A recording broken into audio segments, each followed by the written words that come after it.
Hey, thanks for clicking on the video. Going to be talking about Dr. Disrespect's game studio Midnight Society recently announced, claiming they are a AAA studio with both ex-Halo developers as well as ex-Call of Duty developers. Want to give you an intro right here at the beginning, a quick little 4-minute segment to get you the goods if you're interested. This is also a live stream, so if you're watching the past broadcast, keep in mind we record this segment for another channel, but if you want to be here for the live streams, hit subscribe and the bell button.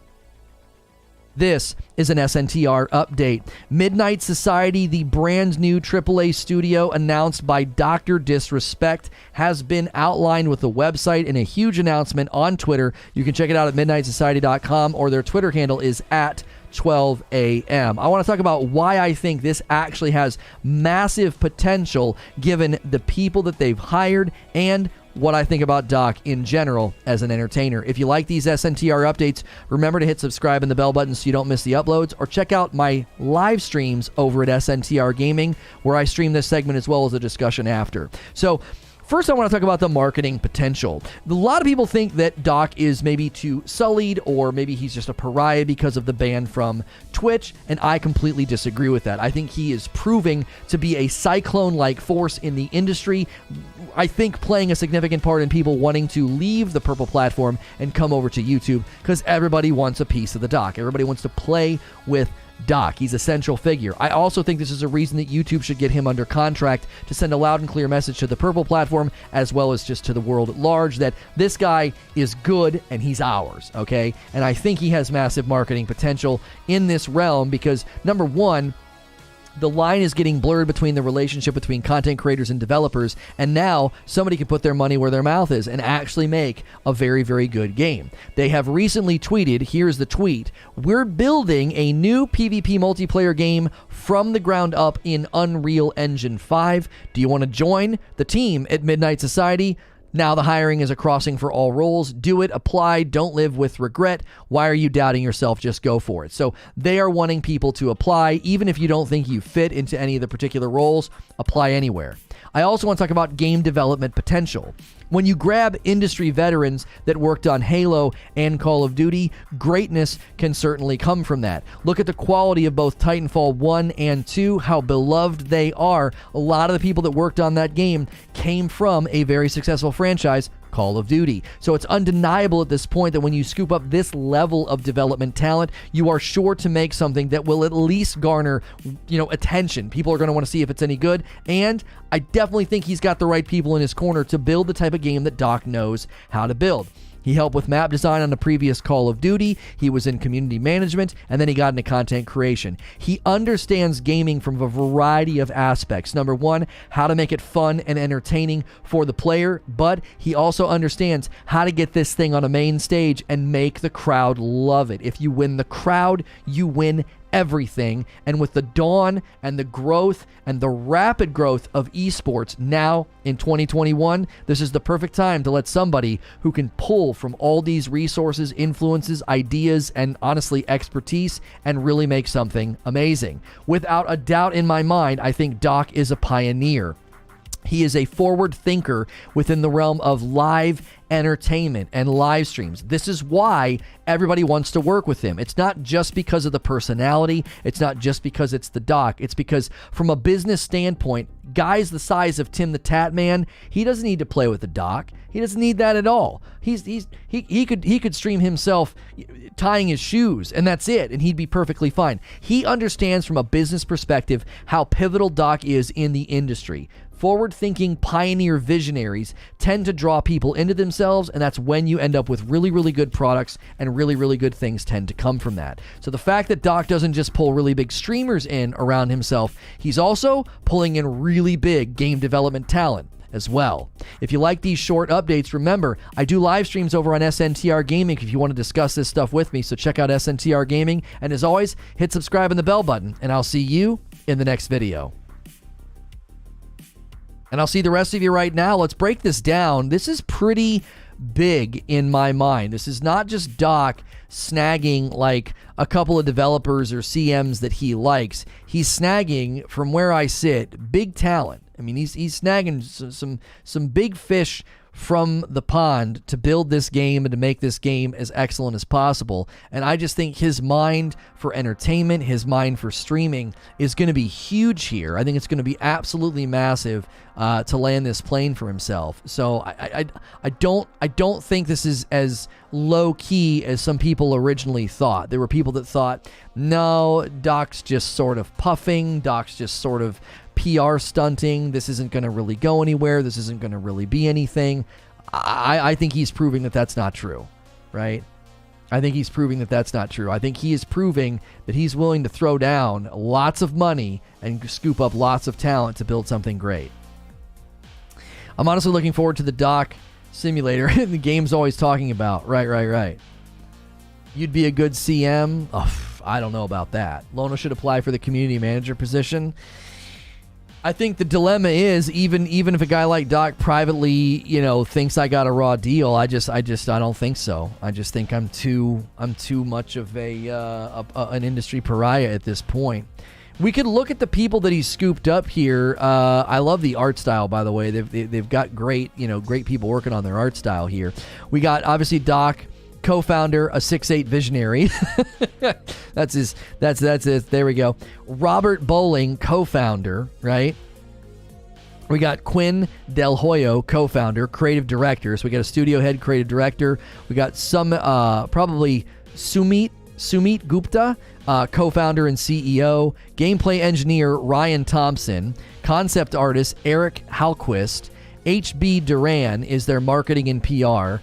And then Doc. Obviously, we've gone full circle here. So they've got quite the roster down there at the bottom. Dude, apply like Michael Scott says. You miss 100% of the shots you don't take. Right. No idea who this Doc guy is. Explain it in 5 minutes, please.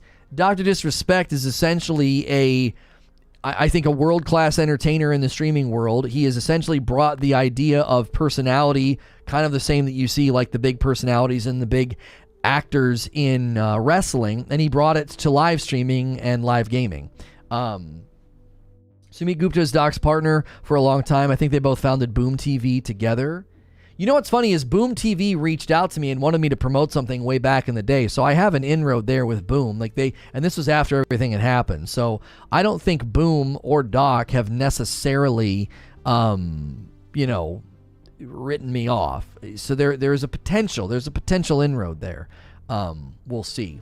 New stream, guys. So make sure you're on live chat and make sure you're smashing the like button.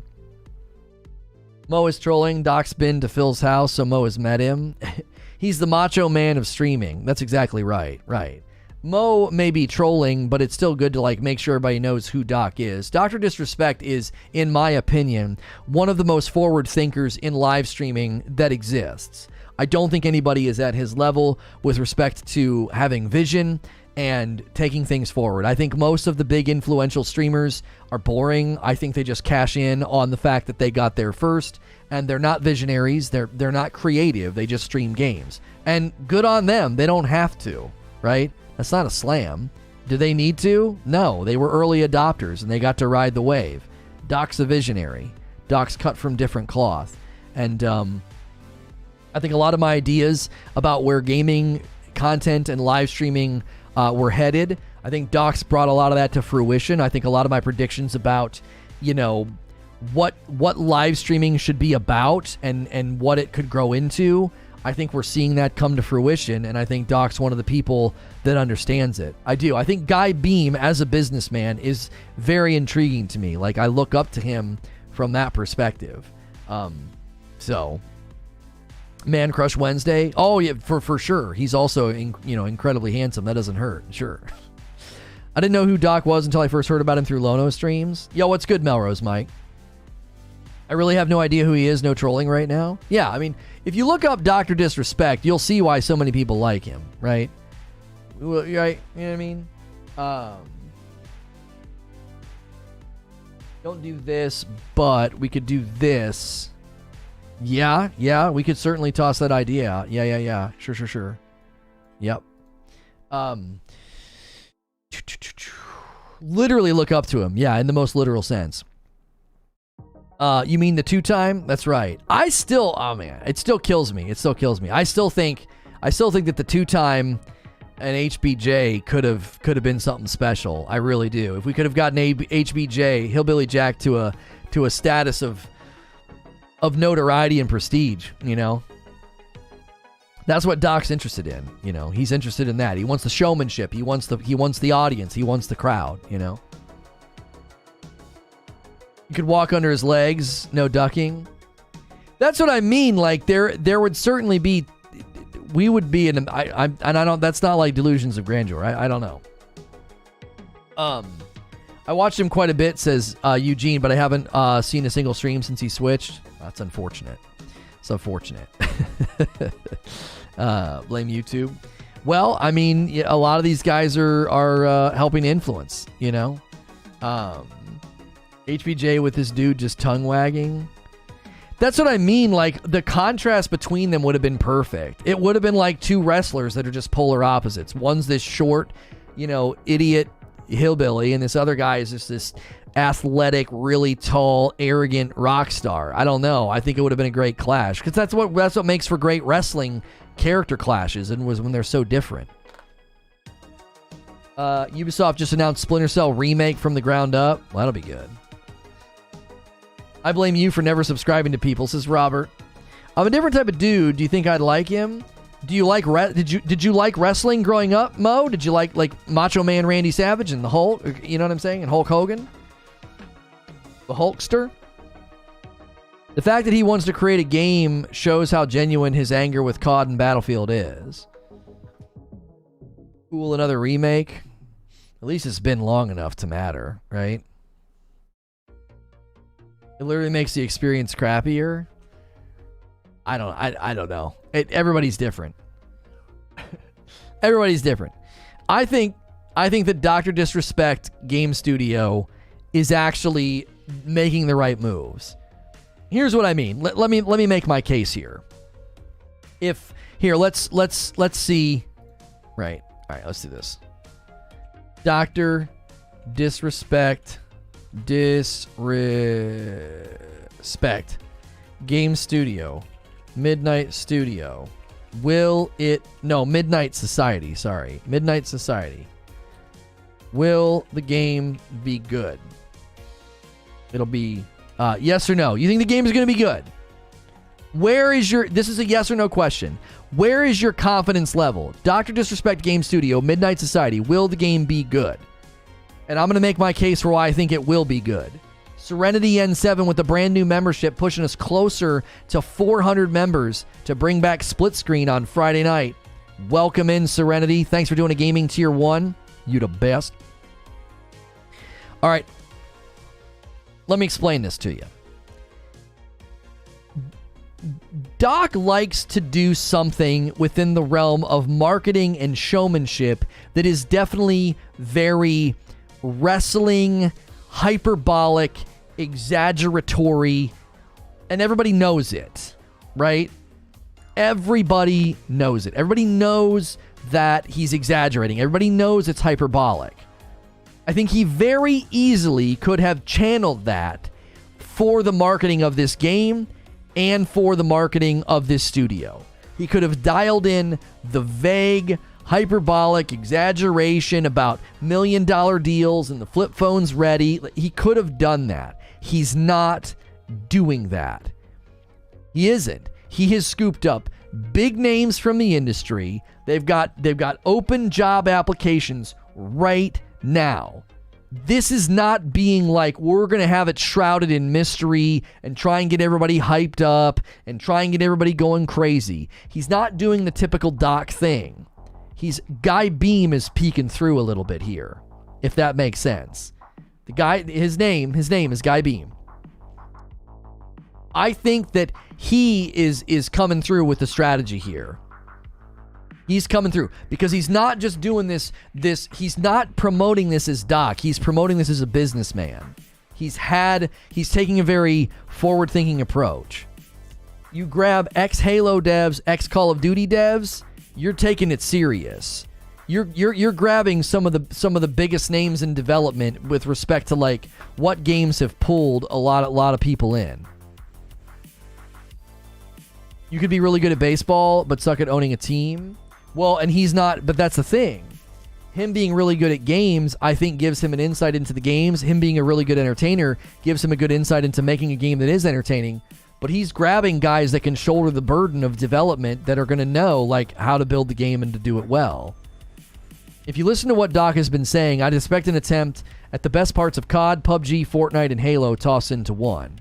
Imagine somebody with Dr. Disrespect's industry familiarity and experience saying, let's build a game in Unreal Engine 5 and we'll just borrow all the best parts of these other games. What did I say before Fortnite came out? I didn't know Fortnite was going to be a thing. What did I say about PUBG? I said all it's going to take is another game that's more optimized and runs better to unseat PUBG. And all it took was a game that nobody thought anything about. All it took was Fortnite. It was better, it was more optimized, and it was fun, and it ran better. I think one of the main reasons everybody pivoted to it because it ran better and the viewership was insane. Now, that doesn't mean that PUBG is dead, and that certainly doesn't mean that PUBG Mobile is not printing money by the billions, but that reigned true, right? It rang true when Fortnite dropped. It was like, it's more optimized. PUBG feels like trash so much of the time, and Fortnite felt really good.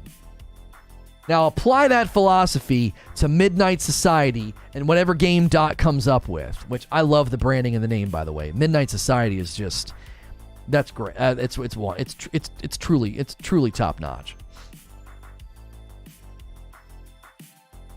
Apply that philosophy here.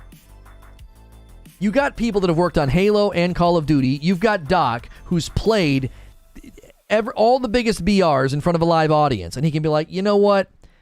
There's a good thing here, the rest, not so much. There's a good thing here, the rest, not so much. Let's make a game in Unreal Engine 5. And let's remove all, let's trim the fat. Let's trim the fat here. Let's make a stellar game. And Doc's also worked on map design before for Call of Duty. That's correct. He's a level designer. This is not his first rodeo. That's exactly right. He's not just like, well, I play video games, I'll build a video game. No, he has experience in the industry.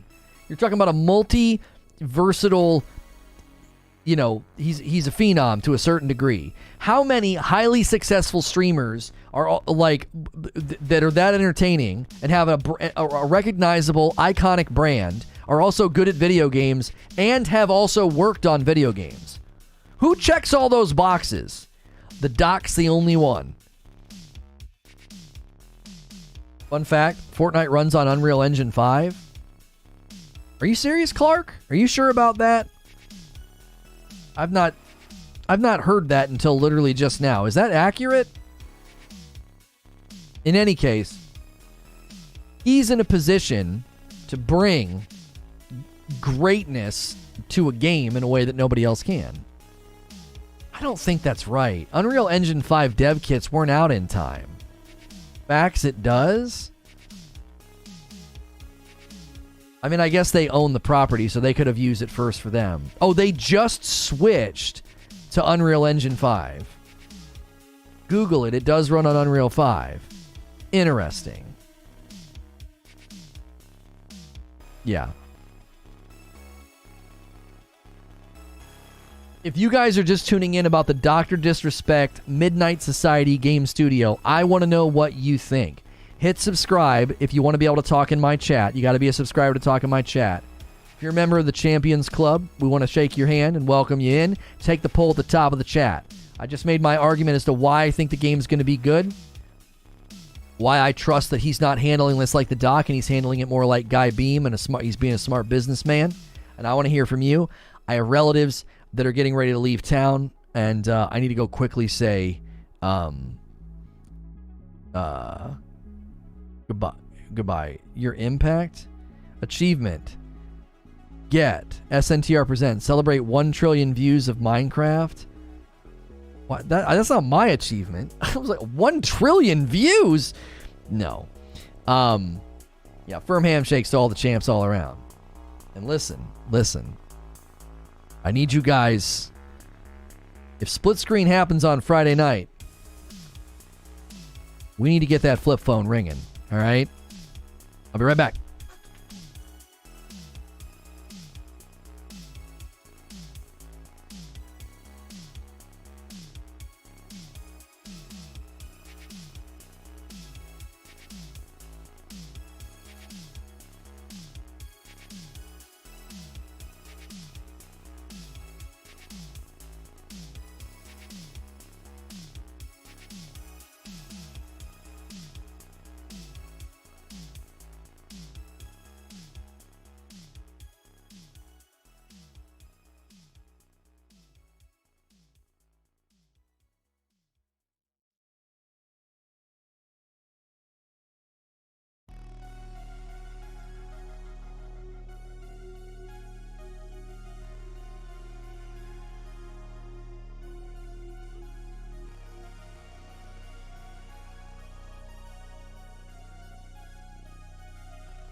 All right, sorry.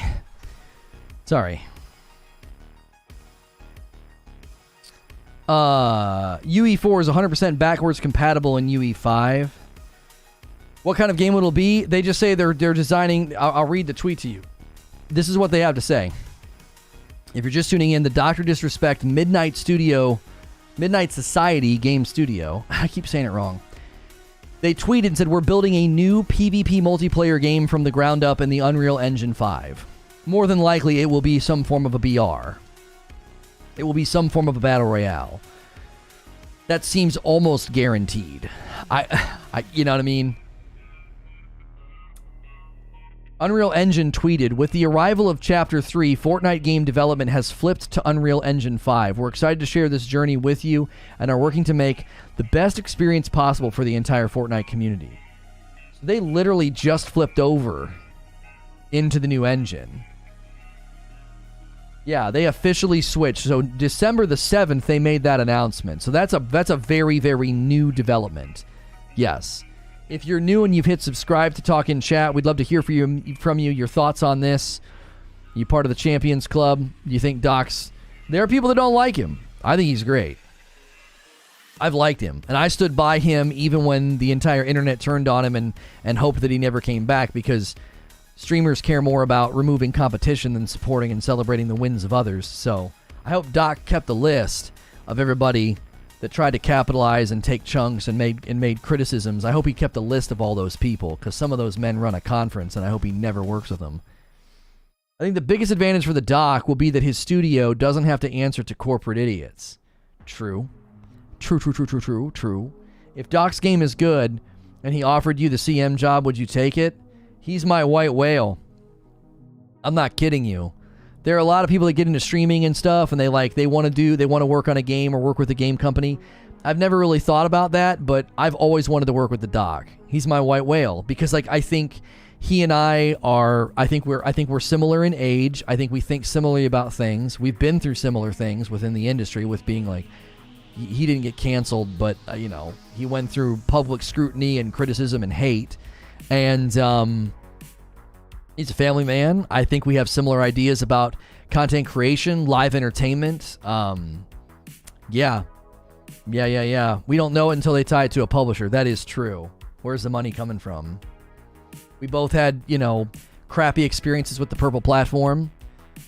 I've wanted to work with him for a really, really, really long time. Really long time. Hellblade 2 trailer was Unreal 4.2.6. It'll be ported to U5 later. Where'd you read that, Mo? Did they officially state that?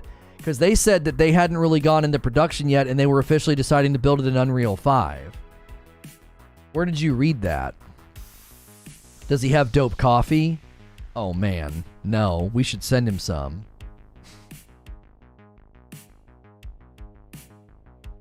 What's the difference between having a blacklist and marking for exclusion? Surely you have people and vendors who don't want to work with. Marking for exclusion is typically done in a malicious way, and that's why you use the term, like you're marking them for exclusion, and you're typically doing it as a way to remove competition or to harm someone. Now, it's one thing to say, this is how you would typically phrase it, Robert. If you're developing a wristwatch for children, there would be brand alignment that you would have with a children's television show. You wouldn't have brand alignment with I don't even know, some violent TV show.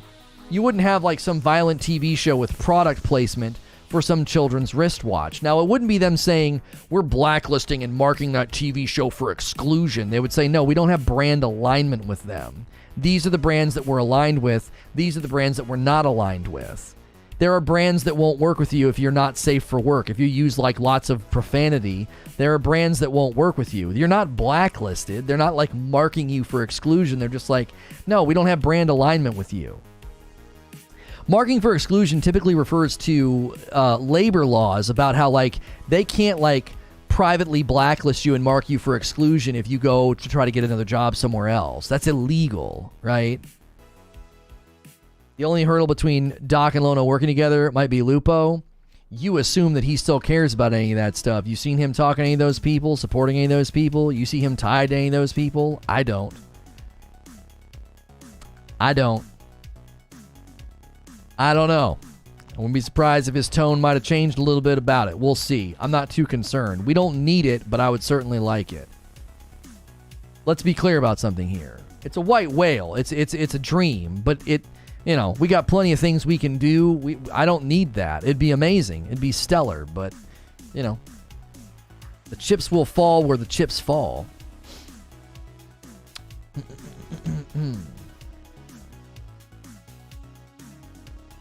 Game idea for Doc, if you ever deal with him. Grocery store checkout simulator. Tagline, only bagging allowed is paper or plastic. That more than likely is a game that already exists. If you collaborated with Doc, it'll definitely be your final form.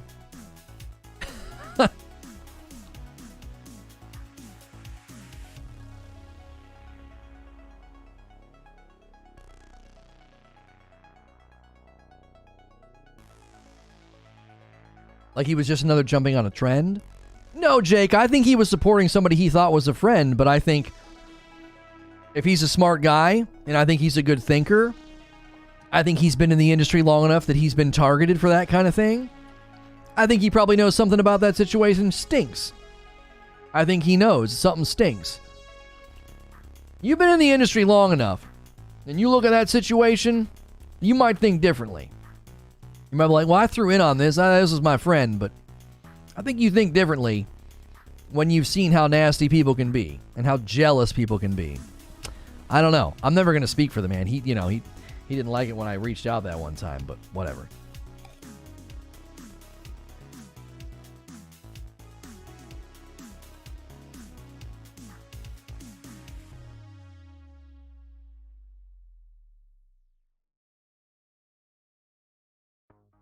The Unreal Engine 4.26 quote might have been taken out of context. As a result, the final ML troll body performed at a fully interactive frame rate of under 3 milliseconds per frame in Unreal Engine 4.6 and was ready to be handed back to the innovative Loving Ninja Theory team. Oh, we was talking about making the troll, not necessarily that what we saw was in Unreal 4. Lono could go by the community handle King Lava Blood if he worked as a CM. Would love to see weekly updates signed that way. Yeah. I wish you would have had a better interaction with him. I do too. I wish you would have been more willing to listen.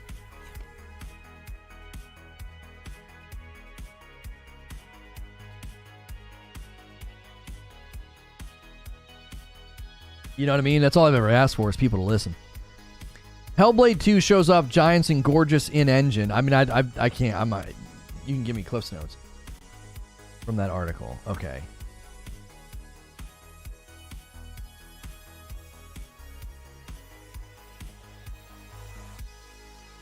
This video is sponsored by Air. Welcome in, Be Fun.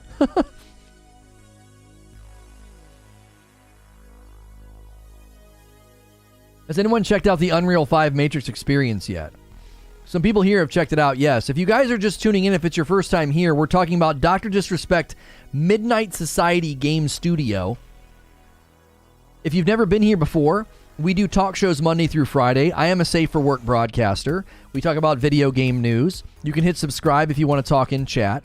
If you like games and gaming, we covered Halo Infinite this morning. We will be doing Halo Infinite custom games Friday night at 8 p.m. Eastern. You need to be a member if you want to join in, so consider click and join. If we hit 400 members, I will bring my split-screen esports casting desk back for a special episode on Friday night. And I've been told that it's at a high production value. People have said this looks like something Doc would do. I'm not tooting my own horn. That's what other people have said. So maybe be here Friday night for that. I am a enormous fan of the Doc, both with respect to like as an entertainer, but also just as a visionary. So if you guys are fans of the Doc, we obviously would welcome you in.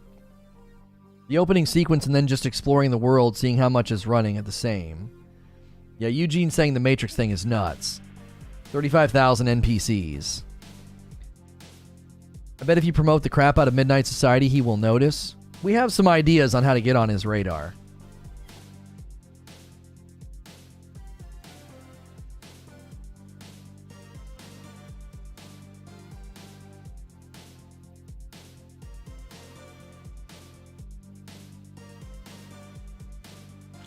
One of the longtime people against said that there's something not right, but in the next tweet uses cult followers. Who was that, Hellfire?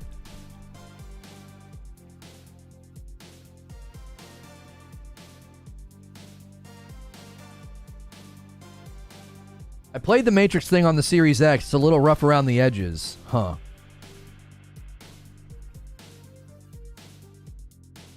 Was going for Cliff's Notes, but it's long. No worries, Barrier. We got 256 votes on the poll. Dr. Disrespect Game Studio, Midnight Society. Will the game be good? Most people are saying, yeah, it will be good. I think it'll be good. I made my case for why I think it'll be good. He's not handling this like the Doc. He's handling this like Guy Beam. He's not puffing up and just hyping things up and being exaggeratory. He's scooping up big talent.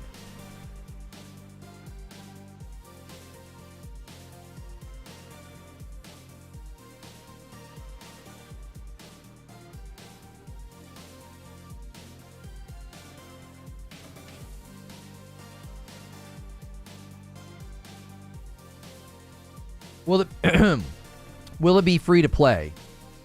Doc has not said whether or not it'll be free to play, but if they're trying to build like a big BR and they want it to be super popular, it'll likely be free to play. What's the genre? G said PvP, but knowing Doc, it'll definitely be a battle royale.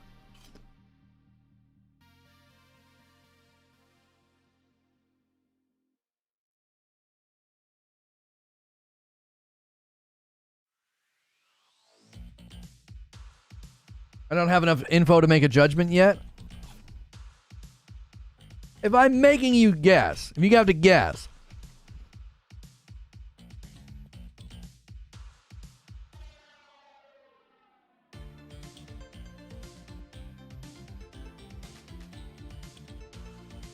is it going to have purple drops? No. I have a vested interest in this game being successful. Do you want to know why? Because they won't play nice with purple. This is why YouTube needs to get Doc under contract.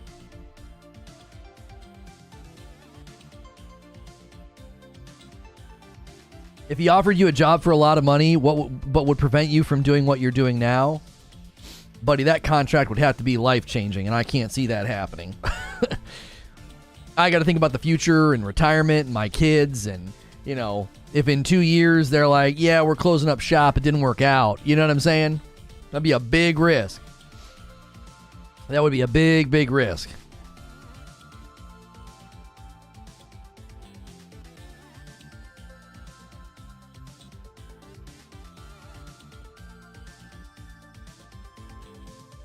Yeah, YouTube might not be able to lock him up into a contract until his lawsuit is concluded. That is a possibility that I entertained last night when I was on the phone with Creature. I was like, they might not be able to scoop him up right now because of the lawsuit. But holy moly, would I love it for Midnight Society and whatever game they come out with to be like, Twitch? Twitch who? What are you talking about? Everything's over here on YouTube. Yeah, we don't do anything with that platform.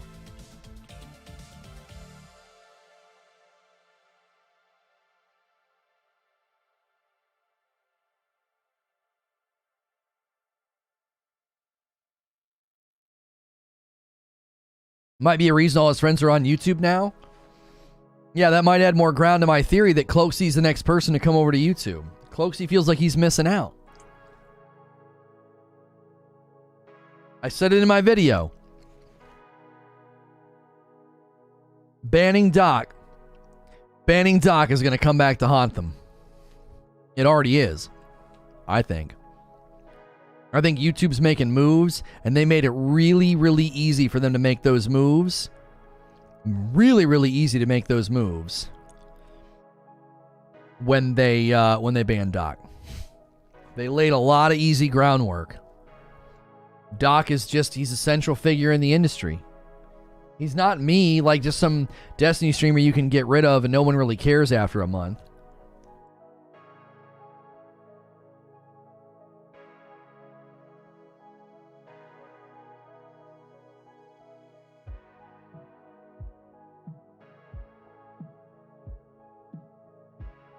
It's not. It's going to be a slow burn. It's going to be a slow burn, right? Like Purple's doing fine. Purple's doing fine, but like long term, I think that's going to be something they look back on and be like, man, we jacked that up. We really jacked that up. Like losing Ninja, like I think proved they didn't know what the frick they were doing. To be honest, I think that was the beginning of it. The only reason they got Ninja back was a bank error in their favor. They didn't get Ninja back because they did something right.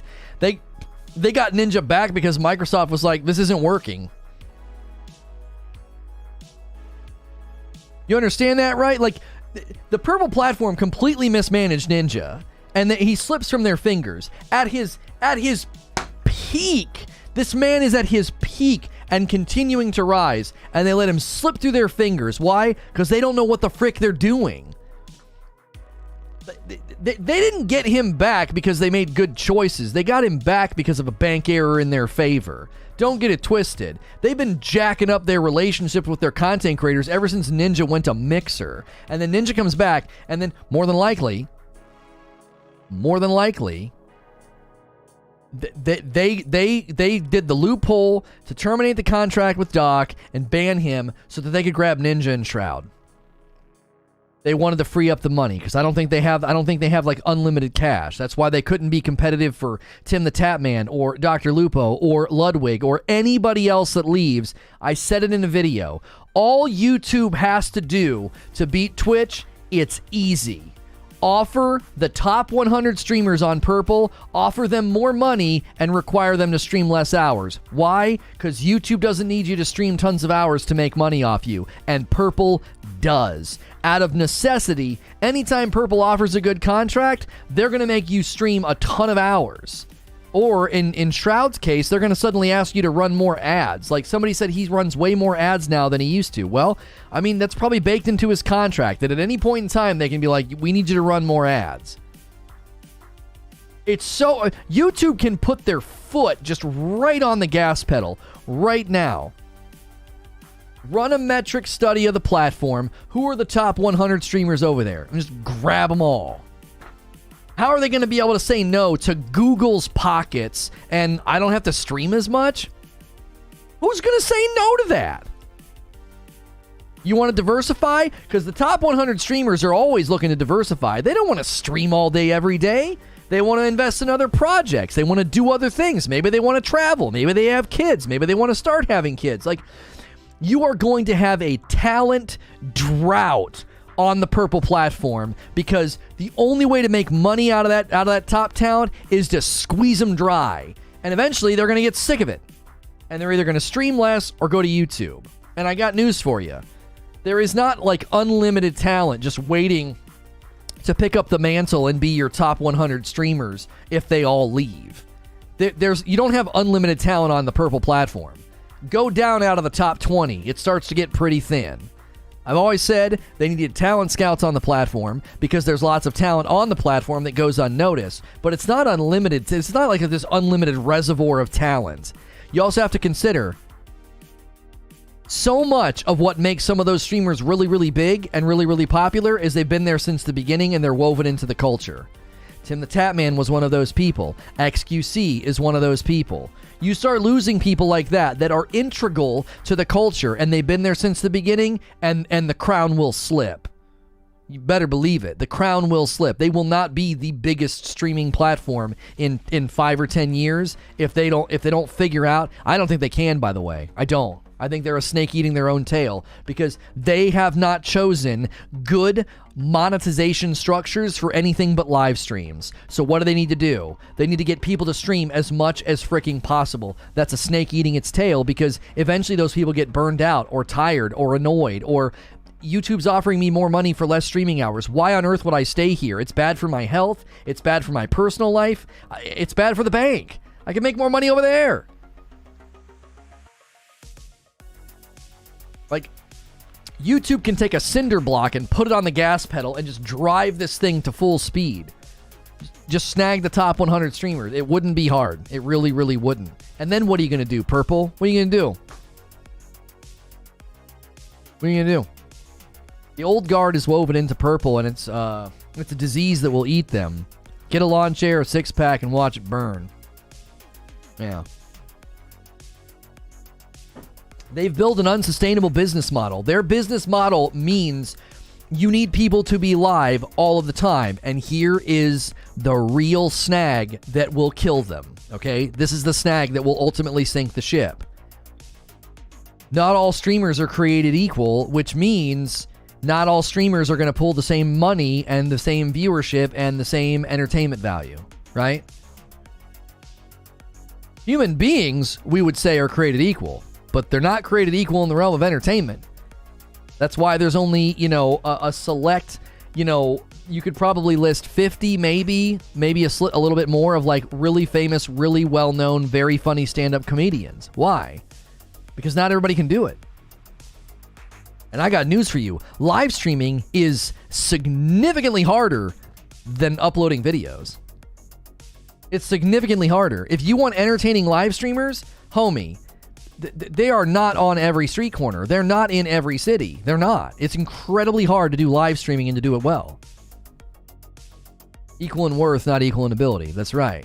Takes on design ethics in gaming. In D2, I realized how much I was getting manipulated into playing longer with false reward incentives causing addiction. Will MS follow? I don't know. What streaming platform did Jeff choose to promote for the Game Awards? Oh, right. Well, he promoted them all. He promoted them all, Mantis. There were Facebook gaming commercials. They had YouTube Shorts initiative, and then they had Nate Hill. Hey, come watch us over here on Purple, Nate Hill. So he promoted all three. In the past, you wouldn't have seen that. In the past, you wouldn't have seen that. Twitch was the king, and they'd have been the only one getting live streaming love and live streaming promotions. That's not the case anymore. Because the crown is slipping. Funny thing with this Ludwig guy is that he can just stream copyright videos and watch it with his chat. That's not how... That is a complete misrepresentation of why he's popular and successful. Anytime somebody says this person's popular because they just did this, I'm like, I automatically know that you don't know what you're talking about. No. That would be like being like, well, the only reason Ninja was popular because he was good at Fortnite. No. So much more went into Ninja's popularity and his rise to fame. It was like 8 planets aligning at once. Everything lined up, and no one could have predicted it. So no one can simplify that and say, well, he's only popular because he was good at Fortnite. You can never whittle somebody's success down to like one thing. That's just, it's a ludicrous way to try to surmise someone's popularity. Even people that we would say are unlikable because of their posture, demeanor, or their attitude, right? You want to look at like, you want to look like Logan Paul or something. You can't whittle that man's success down to one thing. You can't. You can't. You could try and be reductionist about it and be crude and crass and because you don't like him. And that has nothing to do with the discussion, though. AWS went down on the West Coast this morning. Purple was dead for a couple of hours. I was seeing if I shed a single tear. I can't seem to get... No. Nothing. Oh, he got 2 to 3 copyright strikes. It wasn't about him. It's how YouTube... Oh, I understand. Oh, Fat J, I thought you were saying he was only popular because he was like watching other copyrighted videos. No, that was a stunt. The Baby Shark thing was a stunt. Ludwig, I respect you for getting the bag, but it was a stunt. Let's call a spade a spade. It was a stunt. He knew that was going to happen. It takes a quick and sharp mind to recognize those things and tie them together. Valiant says, YouTube is such a superior platform with regards to the video itself. The ability to pause and skip is amazing when watching things where chat interaction is not important like sport or esports. Yeah, chat and live interaction in the chat interface needs a lot of work, but like the ability to pause and rewind and all that is nice. Very nice. Their background infrastructure for streaming is better, Valiant, and nobody knows it because everybody just thinks Twitch is the king. YouTube's background infrastructure for live streaming is so much better. Right now, my internet could die, and the live stream doesn't die. I could go right now, take my Ethernet cable out of AT&T, move it to Spectrum, and you guys would get like a 5-second blip, and I'd be right back. That doesn't happen on Purple. The whole stream dies, and then you start a brand new stream. That's awful. Superior superior live streaming infrastructure. It's superior. Once you learn how to navigate it, there's more to it. It's more complex, but it's better for a variety of reasons. The most difficult thing about being given your chance of seeing it. Yeah, live discovery is a difficulty. It is a difficulty. And they're working on that. I had a really good phone call with YouTube where I got to see things.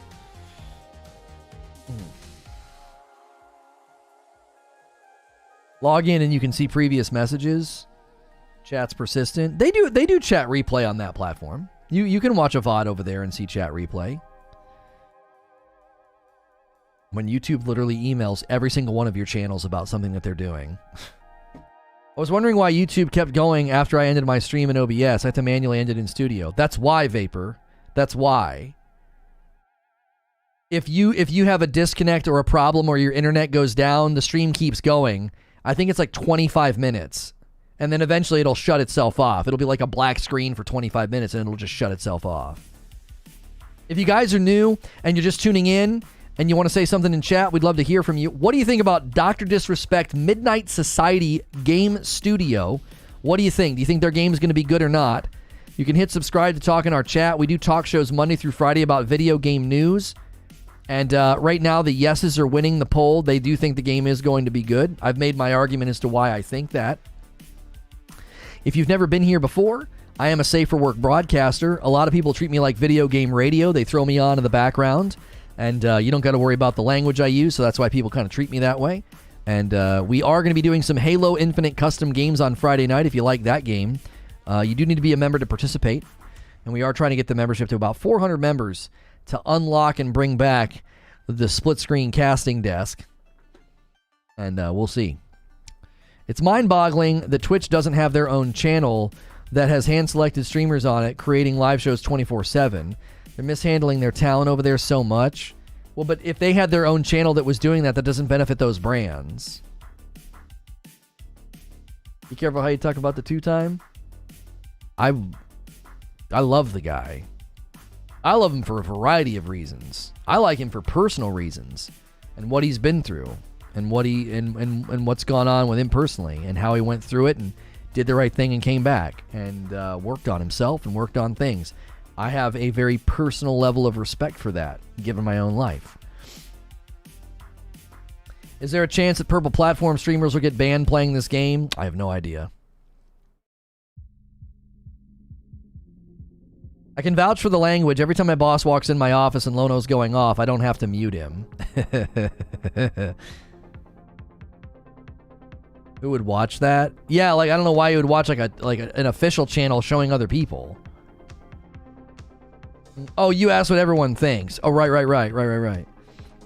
I like hearing people that don't like the doc. I like hearing the reasons why. I do. Valiant says, wouldn't it be a shame if someone was forced to move to YouTube where they had to learn to adapt and understand how to deliver their content just in time for YouTube to explode? Yeah, isn't that interesting? You lose. What was he saying, Iron Man? You lose!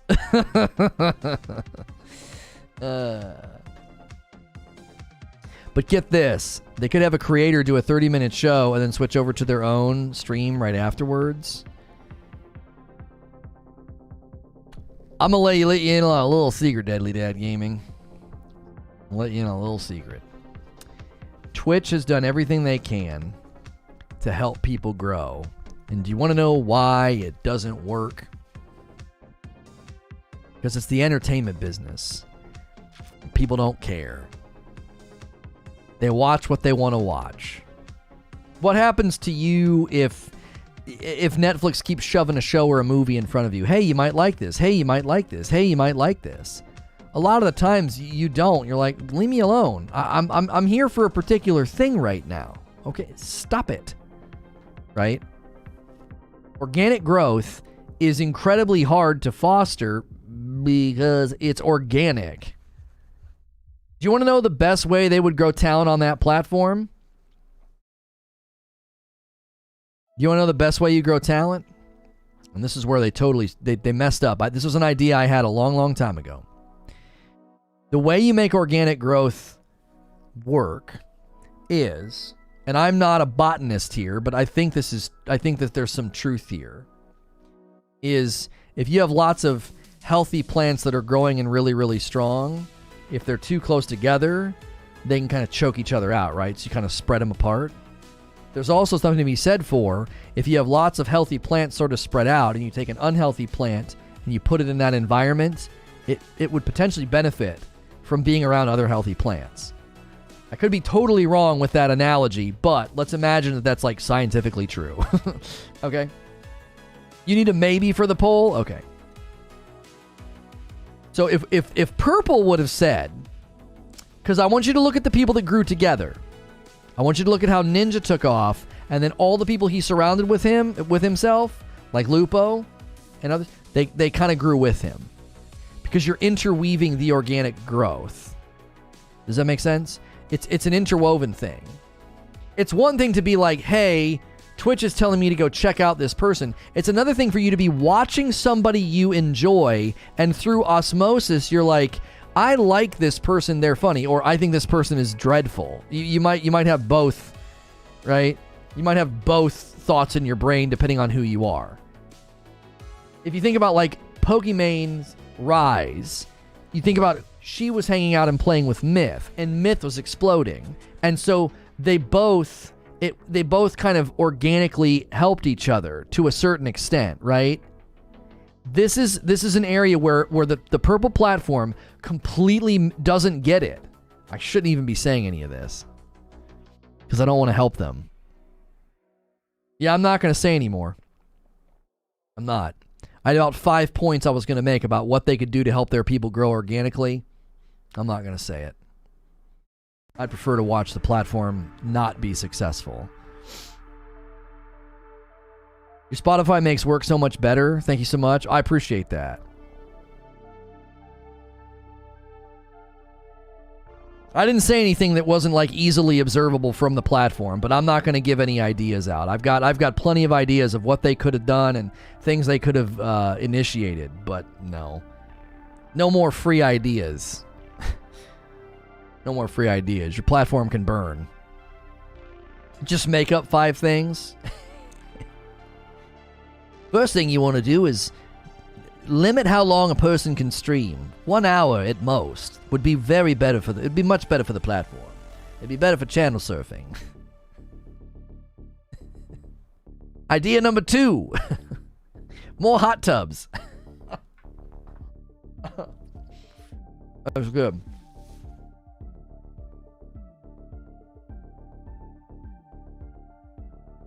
Idea number 3, lots of strobe lights.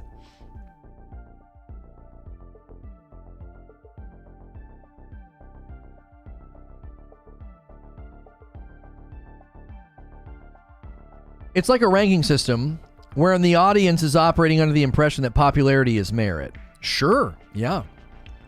They fostered that culture, and you want to know what? They'll never get rid of it.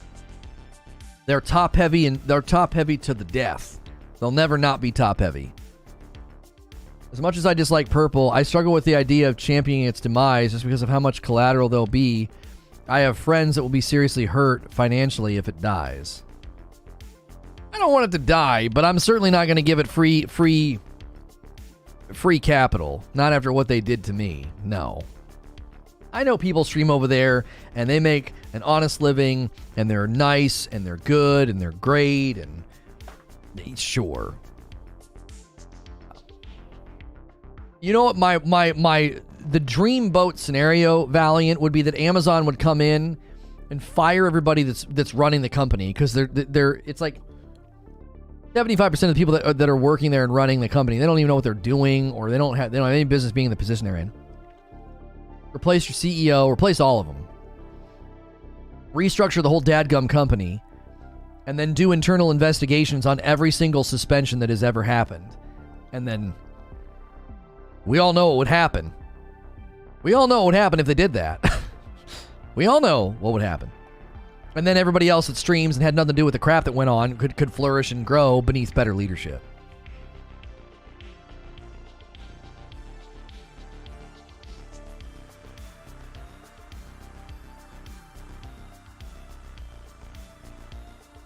Can't wait to try the Zubair roast.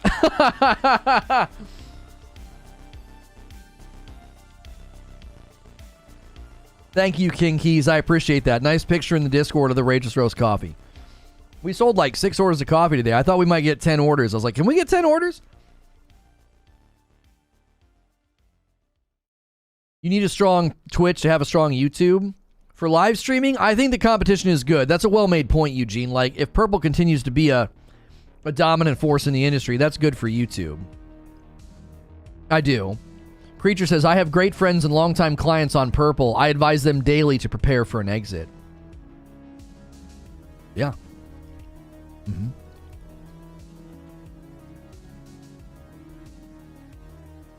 Oh, yeah. What's the biggest single order of coffee you've gotten so far? We had a day where we had 19 orders, and then we had a day where I think we had like 26. I think like 26 might be the record. 19, if not, it's 19. I think it's 26. We also had a 19. And then some of our bigger days recently have been right around 10 or more orders. Like sometimes, I think we've had between 10 and 14 recently on some days. Really, really great to see. To see members going up, to see the sub count going up, coffee orders. It's just been phenomenal. The fact that we got 15 days. I don't think it's going to happen, but man, I would love to walk into January 1st with 10K subs. That would just be a friggin' dream. And we're going to be very close. We're going to be very close. The daily streams and the growth have just been phenomenal. You guys have been going awesome.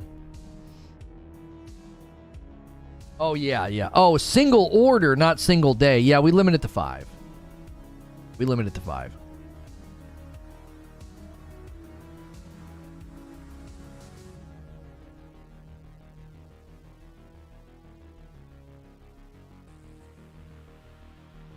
I can buy a couple thousand if you want.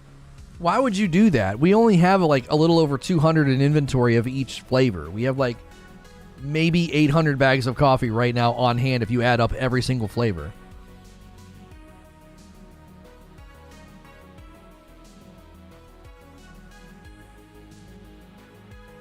Eugene says, look at other video services. It got worse over the years because of non-competition.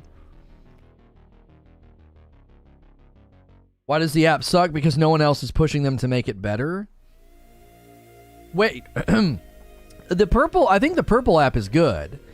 The YouTube streaming app is no good because they got rid of YouTube Gaming. So any updates or incremental things that they would be doing to the live streaming environment hasn't really been happening. I think they're going to push and launch a YouTube Gaming app.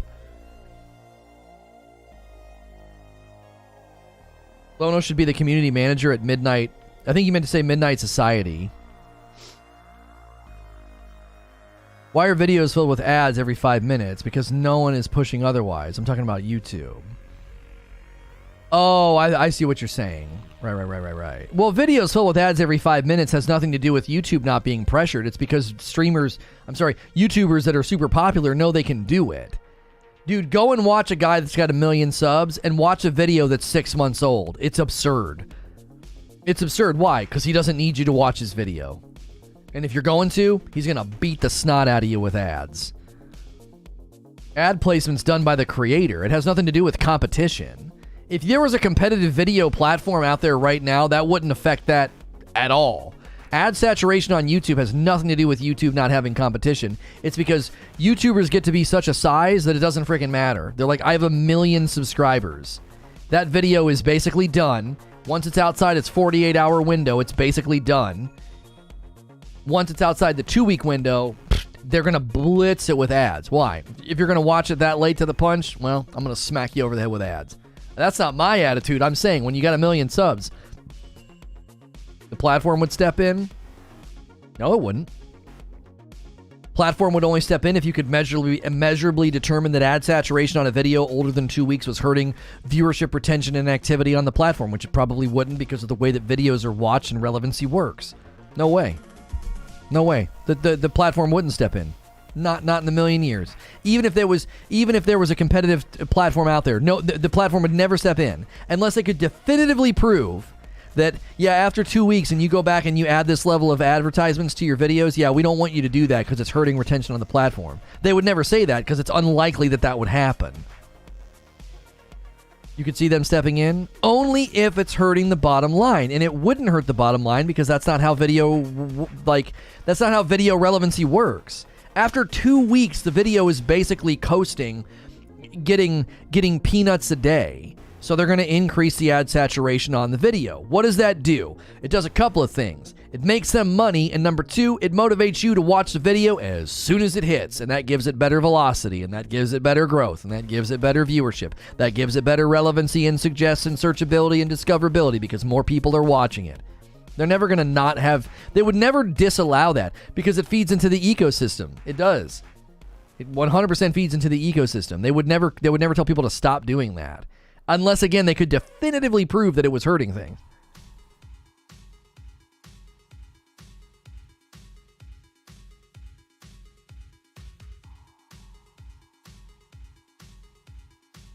Vapor says, the vertical BR images he teased seem like an innovative direction on the BR genre. Yeah, if you're tuning in, sorry, we're getting a little stuck on like YouTube versus Purple, which makes sense because we're talking Dr. Disrespect. Dr. Disrespect Midnight Society Game Studio. Would love to hear what you think. Do you think his game's going to be good or not? Hit subscribe if you want to talk in our chat. We'd love to meet you. You can take our poll at the top of the chat as well. Hucules coming in, adding to the member count today, trying to get to 400 members. And Hucules says, I'll sign up. Welcome to Gaming Tier 1. Enjoy the dope badge and emotes. You're dope and deserve dope stuff. Remember that you get increased access in our Discord, but if you don't like Discord servers or don't use them, no worries. All we need to do is be able to see your badge in chat on a Friday night if you want to join us for Halo Infinite custom games or Jackbox. Well, Jackbox, you have to use Discord because I have to put the code in there first. I can't give that to the public chat because then we'll end up with a bunch of people in that I can't really filter that. And then somebody could come in and write something offensive or something, and we'd have no way to know who it was.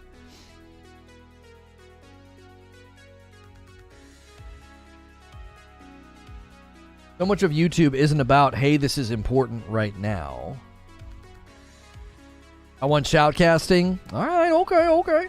For those of you who don't know, I'm an experienced and Creature checked me on this. I was like, dude, I can shoutcast like a professional. He's like, no, you're a professional shoutcaster. When you've been contracted multiple times to professionally shoutcast, you're a professional shoutcaster. So, yeah. Nobody sees my comments. I see your comments, Casual Craig. Are you in live chat? So sure, if your content's based on relevancy in the moment, you don't care and the platform doesn't care. But I'm not sure the point that you're making then, Eugene, because like most of what drives YouTube is relevancy. Like that's why 71% of the content views comes from suggestions, because they're trying to keep you on that hopper of like, hey, you like this video? Check out this video. Oh, you like that? Check out this. Oh, you like that? Check out this. And from the studies they've done, you're less likely to show up in a suggest or a search algorithm once your video is older than 2 weeks, because YouTube knows that you're less likely to click on a 2-week-old video. I'm curious who all the partners are. Who's really footing this bill? That is an excellent question. Who is going to be the publisher behind Midnight Society? Yeah. Sliver of health in a dream. That's right.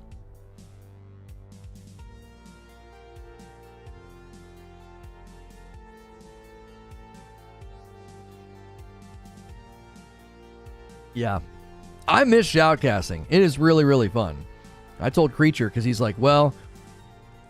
He's like, if the viewership trends continue the way they're going, he's like, you're going to have to scale back on the drinks. And I was like, look, if I see 500 people in the arena on a Friday night, I'll put the drink down and I'll put on a show. I'll put on a GD show, I told him. I was like, I will put on a show. I will put the drink down. Who's their CFO? They haven't said yet. They have... a creative director, a studio head, a CEO, gameplay engineer, concept artist, marketing, and PR. That nobody's been listed as their CFO yet. What is shoutcast? Shoutcast is when you're watching somebody play a sport or a video game. And like if I was shoutcasting Fortnite, you know what I'm saying? As the ring's closing, they're going to have to head to the northwest, and they got to really watch out for the crossfire on that western hill. That team is already entrenched up there in the building, and here come the grenades. They're going to have to build and dig in. This is not what they wanted to see. The storm is nipping at their heels, and it will be the end of their team. They're down and they're out. That's shoutcasting. Bet the CEO becomes the CFO. Well, that's Sumit. I don't know if I'm saying his name right. Gupta. Sumit Gupta. I think that's how you pronounce it. I'm guessing based off of other names I've seen similar in a similar way.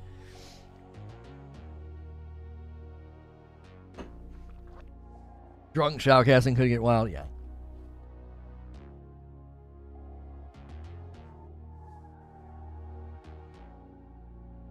Yeah, color commentator. Right. Mm.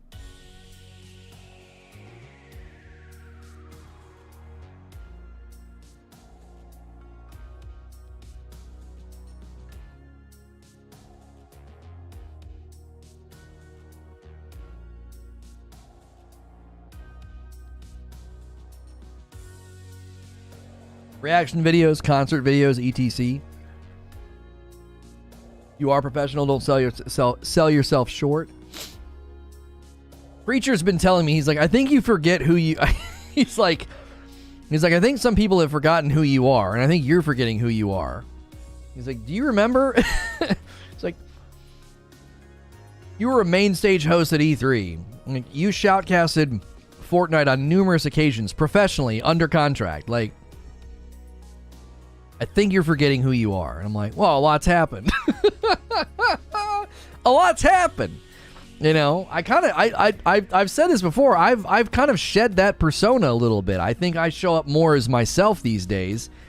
And so I forget that the persona of Lono very much was going to become it was happening. Between split screen, split screen was the beginning. I had other show ideas. I think we were well on our way to being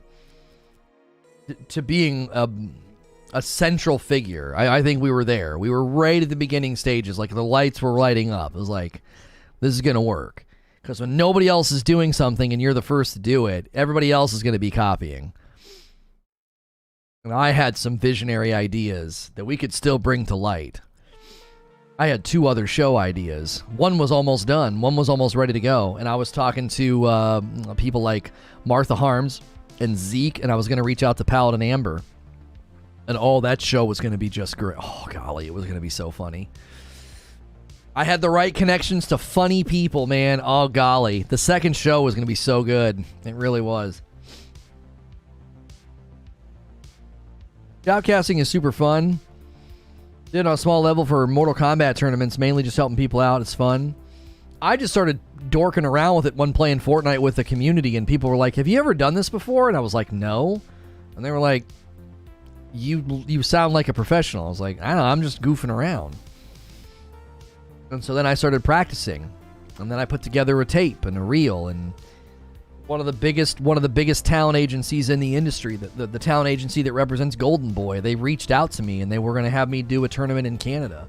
And then Epic just yanked the reins back and was like, no, we're going to control all esports and tournaments pertaining to our property that is known as Fortnite, and all those tournaments got shut down. It was such a freaking bummer, because then they handpicked all the people, and somebody got me blacklisted at Epic. And that was over. That ship sailed. That was the end of that. I agree with what Eugene is saying. There's a large section of YouTube that doesn't rely on being relevant right now. Well, sure, and a lot of what you're referring to might be considered like evergreen content, like a guy showing you how to change, your oil or to repair a doorbell. That's evergreen content that'll never go away. And truth be told, if somebody deals in evergreen content, they are not as belligerent with their ad placement, because they understand that's not going to go over well for them. Does that make sense? Like, evergreen content, they're going to be a lot more gentle with the ad placement, because they know that would be destructive to their model. We got an order of coffee here, taking us to 7 orders for the day. Dark Roast and a Frickmas blend to Swap Zombie. Thank you very much. So yes, evergreen content, yeah. Relevant content, front of the wave content, no. That doesn't apply. They would never come in and tell you not to do that. If you Google something, you get YouTube results. Yeah, it's all interwoven. Yeah. 100%. 100%, it's all interwoven. And when you're riding the backbone of Google, that's just unbelievable. We had a stream about... What was it about? We had a stream about something in New World, and we got so much hate on the stream because it was showing up as the lead video in Google results. It was unbelievable. It was like, what the frick is going on? It was unbelievable. If you guys are tuning in for Dr. Disrespect or Midnight Society, we appreciate you being here, and if you're interested in his studio, feel free to hit subscribe and ask me any questions. We have covered it today. I do have their site pulled up here, and we've definitely been talking about it, and I want to know what you guys think. Do you guys think the game will be good? I actually think it will be, and I made my case. I can give you my Cliff's Notes right now if you're new and you haven't been here before. I think that Doc is handling this more like Guy Beam and more like a businessman. I think he's doing that more than he typically does things as Doc. Typically, when he does things as Doc, it's hyperbolic. We've got 4 million people in the arena, right? He talks about the flip phone and all this other stuff. It's a lot of showmanship, and that's why I love him. But I also love him because he's an amazing visionary. He's a really smart businessman. And I think when I look at the talent that he's scooped up and the way they put this together, he's not being like hyperbolic Doc. He's like, no, proof is in the pudding. We got a site, we got a name, we got a verified Twitter handle. I got ex-Halo and ex-Call of Duty developers working on this game. So Dr. Disrespect Midnight Society game studio, it's doing things, man. It's gonna be doing things. This isn't just showmanship. Lono thinks it's going to be a good game because it's going to release on the PS5.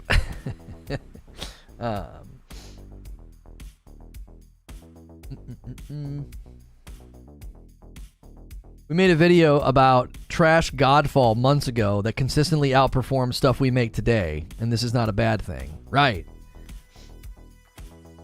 Doc's the persona, Guy is the businessman. Yeah. And if you're a member of the Champions Club, we're always open to meeting you. We love meeting members of the Champions Club, you know. If Doc's streaming, you're probably watching him. You're not here. You're not here right now. Making Evergreen out as bad. I think this entire argument or discussion started, Eugene, because you made it sound as though if a video has a bunch of ads on it because it's older than 2 weeks, that YouTube would step in and tell people not to do that if there was a competitive, video channel out there. And I think our pushback was that just isn't true, because generally how the website works is they make most of their money on the video in the first 2 weeks anyway, and after that they put all those ads on there because it creates a behavioral trend for the person to click on the video as soon as it's published, and they're going to make more money on you anyway if they beat you over the head with ads if you really want to watch the video. Now, evergreen content falls into a different category to a certain extent, because if you're Billy Bob's Repair Shop and you're like, here's how you repair a doorbell, here's how you rewire a light switch, that content will be relevant until the end of time for the most part. And so that kind of a content creator isn't going to do the thing that we were talking about. Do you know what I mean? They're not going to do that. They're not going to bludgeon people with ads because their content's evergreen.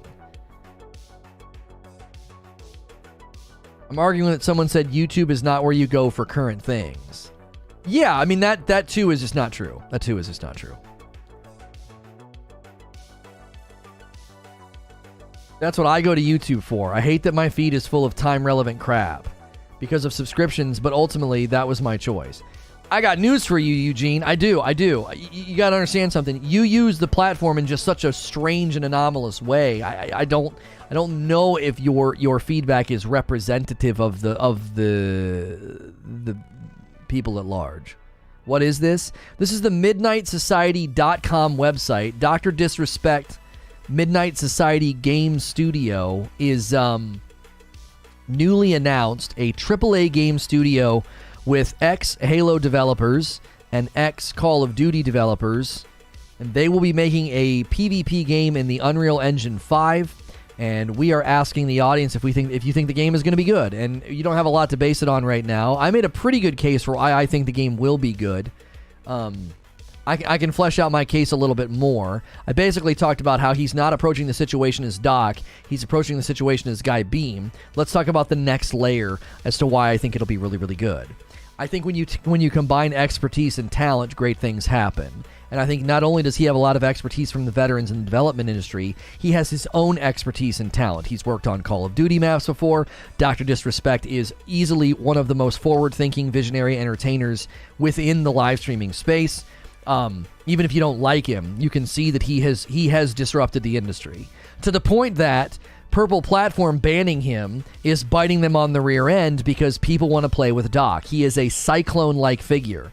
Tim the Tap Man does not need to play with the Doc. Tim could literally stream himself painting his fingernails and he would be making virtually the same amount of money, okay? Timmy don't need Doc.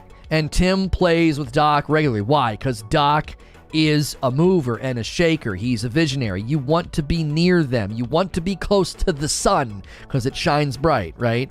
And so, well, unless you're Icarus. So I do. I think Doc's in a position to pull in talent and expertise and insight. Think about the pool of people he can call on for playtesting. He can call on some of the greatest, most experienced minds in live streaming a battle royale. Playtest this and tell me what you think. Because they can think from the realm of, it's a spectacle, there's a narrative, there's a drama, and it's great, and it's fun, and it's exciting. If you have a BR that can check those boxes, you'll dominate. You'll dominate. I have said for such a long time, there is a new element to game design, and it is the live audience. If you can take a game and make it enjoyable for the person playing it and super great to watch, you have won the video game lottery, because everybody will know about your game and play your game to a greater degree than if it wasn't streamable. And I've talked about how battle royale games are in the most literal sense one of the most streamable games because you immediately know what's going on. If you tune into a battle royale right now, you know how many kills does this guy have? How much time is left? Where is he on the map? Is the zone closing? How many people are left in the game? Is this a top 10 situation? Did he just drop? Is he got a high kill game going? You know immediately. You don't have to ask a single question. It's like when you tune into sports and you're like, we got the Titans versus the Tigers, and it is 21-7, and the score is right there on the screen. BRs change the game because you don't need to wait. You don't need to ask. You don't need the player to check the scoreboard. When you tune into a BR, you immediately know what's going on, and it changed the landscape of streaming permanently. And if a PvP game can harness that power and be great, praised and lauded by the streamers, and the viewers are cheering from the stands, you have a rocket ship in your hands. It will absolutely take off. That's what Fortnite did. Fortnite changed live streaming and video games for forever. And I don't think people realize it. Or the people that do realize it are doing what Doc's doing. Fortnite is one of the most tectonic industry disruptions that I think I've ever seen. It's unbelievable what it did to the industry. And the thing that Fortnite won't do, Doc and Midnight Society can do. Dr. Disrespect, Midnight Society, they can do what Fortnite never could.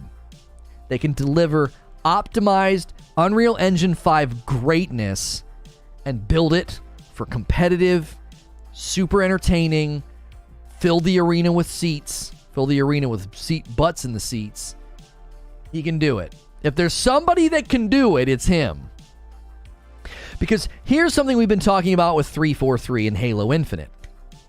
We've talked about the lack of vision. We've talked about the mismanagement. We've talked about the fact that they don't seem to know the game that they want to build. You need a visionary in charge. And if there's somebody in the industry right now who's a visionary, it's the Doc. It's the Doc.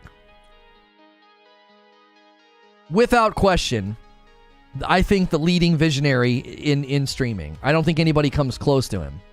A lot of these other guys are just riding high off of being early adopters. Doc's the leader as far as being a visionary. And you got him vision casting your game.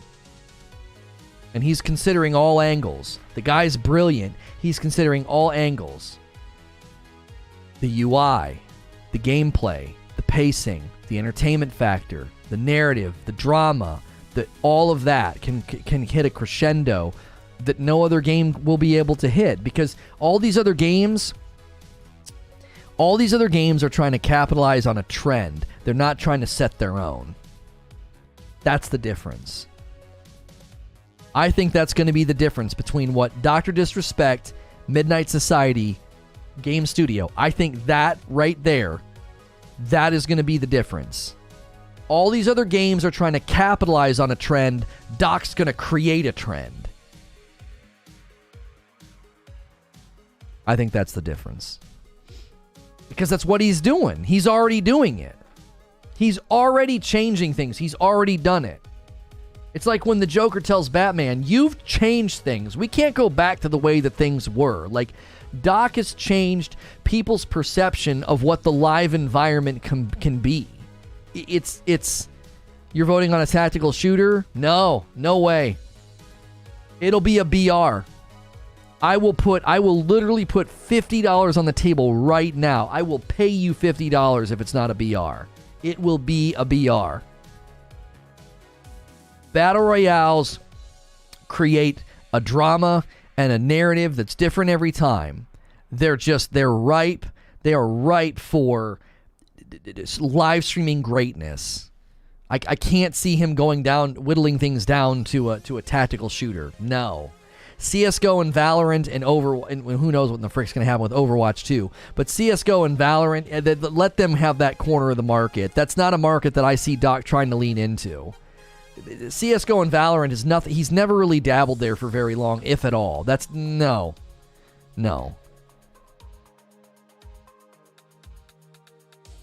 It will be the BR. He's already said it's a vertical BR. Right, he's already laid out a concept for a vertical BR. Yeah. You picked the wrong talent for attack shooter. Yeah, the talent he's chosen, that's another good point.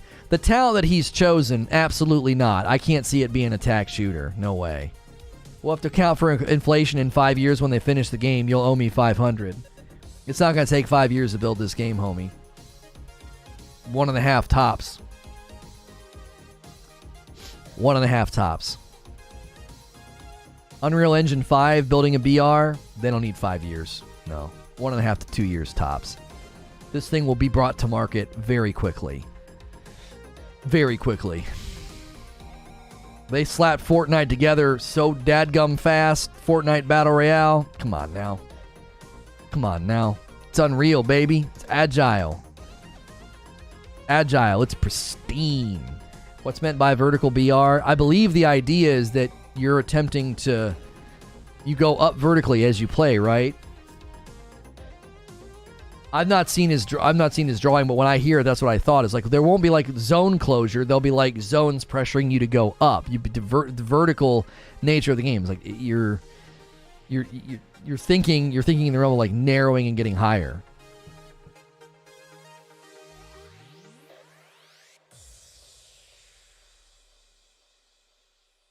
Foggy says correct. Okay. Yeah, I've not seen it. They had a bunch of assets already, not completely fair comparison. Sure. But like I said, Eugene, a year and a half to 2 years. 2 years tops. 2 years tops. This thing lands holiday 2023. That's my prediction. Holiday 2023 or earlier. This isn't going to be a 5-year development game. Absolutely not. No. All they had to do was build a map. Sure. I think the people he's pulling in working on Unreal Engine 5, I don't think it'll be that hard for them to crank out an amazing BR in 2 years. I could be wrong, but I think this is going to have to come to market relatively quickly.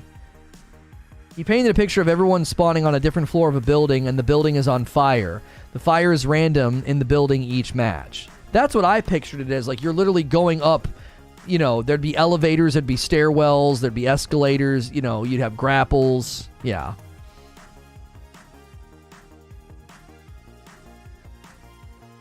Like the UBBR that didn't do that well. Hey, come on now. Come on now. Come on now, baby. Don't be rude. I don't think it's going to go the way of a UB game, that's for sure. How many devs total, though, right now? I don't know if they have all the devs listed on the site.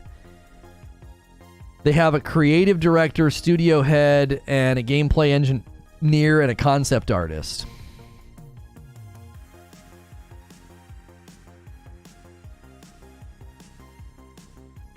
Six points total? Okay.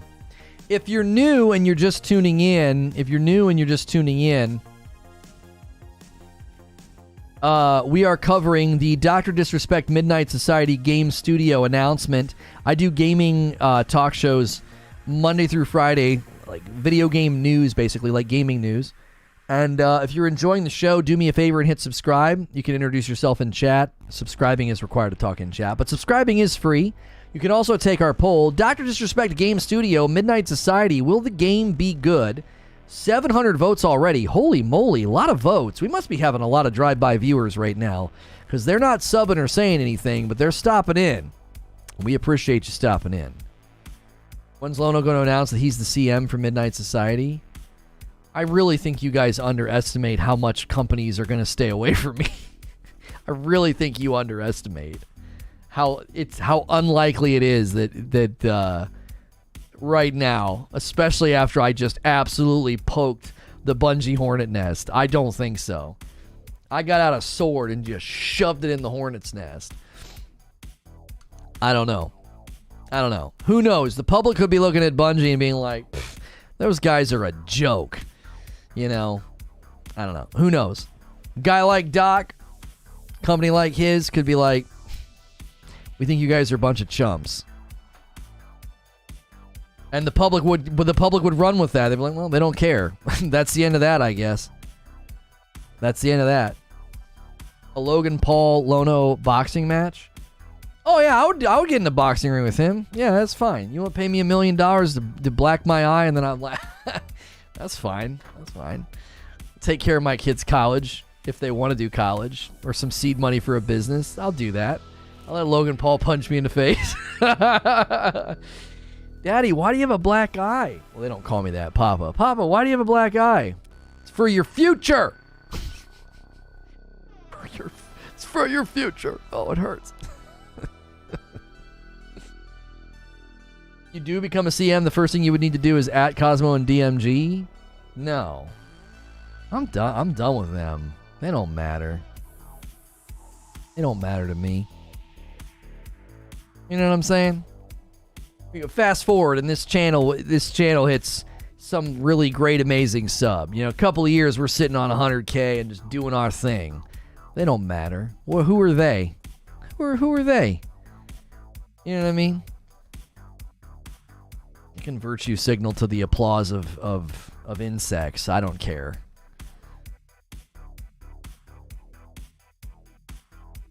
Let me be petty. If I've proven anything, is I am very much hesitant to be petty. I try not to be. Saw you're going to be on another podcast with Ginger Prime tomorrow. Yeah, what time is that? It got moved a couple of times. Is it 1? I think it's 1. 12 a.m.?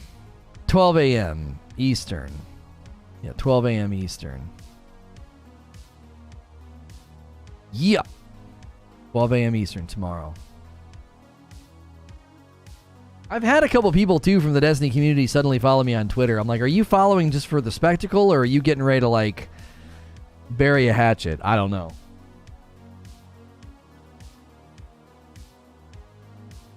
That what happened didn't keep you down. Can't really keep me down, dude. If I've proven anything, if I'm proving anything, dude, can't really keep me down. It's because of my low center of gravity. It's because I'm so short.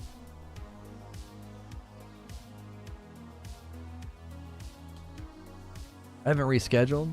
One. It says 12 a.m. on the thing. Oh, are they central? They're central, aren't they?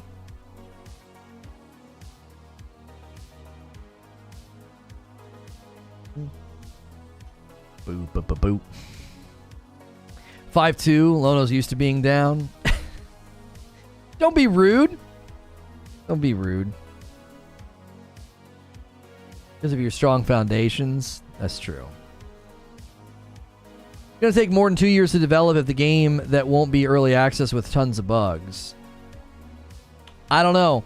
I think the scope of a BR is a lot more simple than you might think, Dwayne.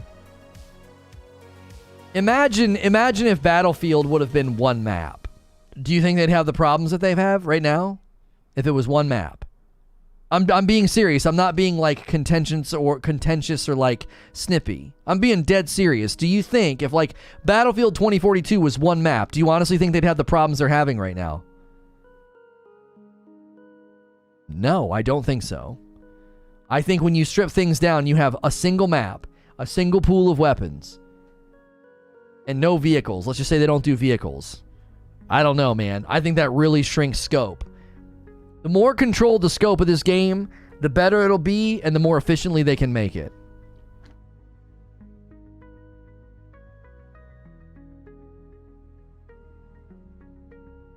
Map doesn't solve game mechanic issues. I'm not saying that it does, but I'm certainly saying that most of the time a game hits the market with all those problems, it's because of scope creep. They know what they're doing, but the game's scope got so big and so crazy that a bunch of problems went unchecked. If you shrink the scope, like comparing Battlefield 2042 to a BR, I think, I don't necessarily think it's a fair comparison. You know what I mean? Tomorrow stream with Ginger. What are we talking? New World? I think we're talking New World and something else. And then the after show, we're going to get into some, Bungie topics. You're comparing a multi-million-dollar company to a studio's first game, even if they do have experience. You got ex-Call of Duty devs and ex-Halo devs. I don't know if you would say this is their first game. Their first game together, sure. Titanfall was was Respawn's first game. How long was Titanfall in dev? I wonder what the dev cycle was for Titanfall 1. I wonder. They take the old school Infinity Ward guys, they build a studio and crank out Titanfall 1. One of the most beloved first-person shooters ever. I wonder. I wonder what the dev cycle was on that. 5 years? When they disbanded from Infinity Ward, it wasn't 5 years prior to the launch of Titanfall. I don't think that that's true. When were they dismissed? They were dismissed from Infinity Ward. I'm pretty sure Titanfall arrived shortly after that, 2, maybe 3 years later. We got to look up the timeline on that. That might help my argument. It might hurt my argument. I don't know. My memory is that they were dismissed, and within a short order, Titanfall landed. It wasn't a lot of time. You're saying 2010 to 2014, so it was 4 years? Pre-production began in 2011. Okay, so pre-production began in 2011, and Titanfall landed in 14? Zampella left Activision in 2012, Titanfall in 2014. Come on now, we're talking a 2 to 3 year window then. I said 2 years tops. So I'm being ambitious for him. It could be 3. Let's just say 3 years. It was 3 years. They merged the campaign into the multiplayer. Right. Okay. So I'm being ambitious. Titanfall took 3 years. It did. And it was immaculate. It was a wonderful game. Do you want to know why Titanfall ran so well? They kept their scope in check. They didn't have 1,000 weapons. They had like 6. They didn't have 18 different mechs. They had like 2, maybe 3. I was wrong. It was 2010 when he left. Okay.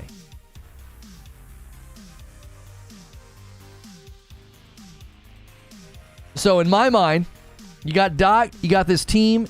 Don't forget that the tech's gotten better. Unreal Engine 5. They're going to be building an Unreal Engine 5. Like, I'm telling you, 2 years. This has got to hit market quick.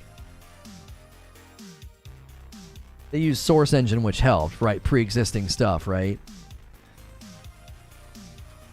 I could definitely see this coming together faster than Titanfall did.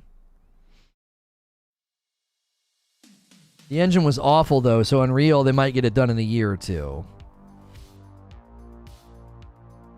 Striker, Ogre, and Atlas. Yeah, it was 3. It was 3. That's right. It was 3. I thought it was like 2 or 3. 2 or 3 Titans. Yeah.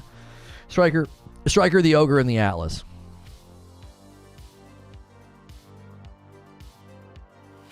Has anyone played Cyberpunk recently? It's on sale. Wondering it's in a good place. From the beginning, Valiant, if you look at the overarching reviews of Cyberpunk on PC, they're great. If you look at the most recent, like 30 days, they're really great. It got an extremely bad rap because of its performance on old consoles. I think it deserved the criticism. It deserved the fallout. But I think if you play it on PC, you're gonna probably find that the game is in a pleasant position. I wouldn't say award-winning, but in a pleasant position. Like, hey, this isn't so bad. This is a decent game for the money. I think its pacing is atrociously bad. You're in the freaking tutorial for 5 hours, which I think is a horrible choice. 1.5 to 2 years is not ambitious. Titanfall would have been extremely harder because of all the game mechanics. BR mechanics are ridiculously simple. That's what I'm saying. It's a BR. Now, if he wants to make this a vertical BR, it's the same principle.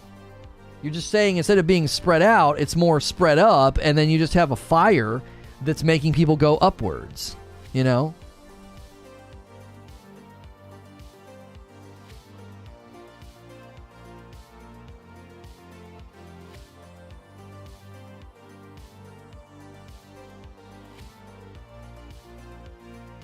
I bet you they use Fahrenheit in the name. I bet you they use Fahrenheit in the name. Truth Down, brand new membership. Thank you so much, dude. We are inching closer. We needed, I think, 29 members to hit 400 members, and we got, I think, 10 new members on the stream today, earlier stream today, and then that's 3 for this stream. So thank you so much, man. We are doing excellent. Thank you so much for that brand new membership. Enjoy your dope badge and emotes. Maybe we'll see you Friday night for Halo Infinite custom games. That is something you can take advantage of. How many members did we get on this morning's stream? 8 new members. Sorry, 8 new members. Thank you guys for being here. We appreciate it very, very much. Gifted memberships when? Next year. We're hoping January. We're really hoping January. If you guys are interested in some Halo Infinite custom games, we'll be doing it Friday night. You need to be a member here or on any of my channels. You don't have to get into Discord, but as a member, you get increased access in our Discord. So if you're looking for people to connect with and play with, it's a great place for that. Been on Spotify for years. Love the content. At least a year. Well, thank you. If you want to support me, there's a variety of ways to do that. The easiest way is to hit subscribe. Smash that like button. Give that thumbs up button a smash. Let's get to 300 likes. It helps this video get seen by more people. If you're new, we're happy to meet you. Subscribing is free. The join button or exclamation point join in the chat is a way to become a paid member. And if you want to buy some of my coffee, it's not some other company, it's ours. So if you're a fan of coffee, you can check out our coffee. If you're doing some Christmas shopping, some last minute Christmas shopping, my shirt is from 80s Tees. The Displate's back there. I have a link below in the description for Displate that'll give you a great discount, or you can use Displate command. My shirt, you can use the shirt command or the link below. Code Lono will get you 30% off over there at 80s Tees. And our coffee makes a great stocking stuffer as well. All of our coffee has balanced acidity, which makes it incredibly drinkable, and our fans will tell you that they love it. It's gotten very, very good reviews and feedback. If you're doing any last-minute shopping on Amazon, you can also use my Amazon link in the description below or the Amazon command. That affiliate link doesn't give you a discount, but it supports me if you click that link before ordering anything. So we appreciate that very, very, very much. You guys have been doing awesome with that. I'll be right back. I'm gonna run upstairs really, really quickly. I'll be right back. Don't go anywhere. Keep smashing that like button. We're almost at 300 likes, and I have a great premiere today over on our larger channel, SNTR Presents. It's about how the Twitch boost system that I called a scam, it reportedly doesn't do anything. So I was proved right. So stick around for that. That's going to be in about an hour. All right. Don't go anywhere. I'll be right back.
All right, I'm back.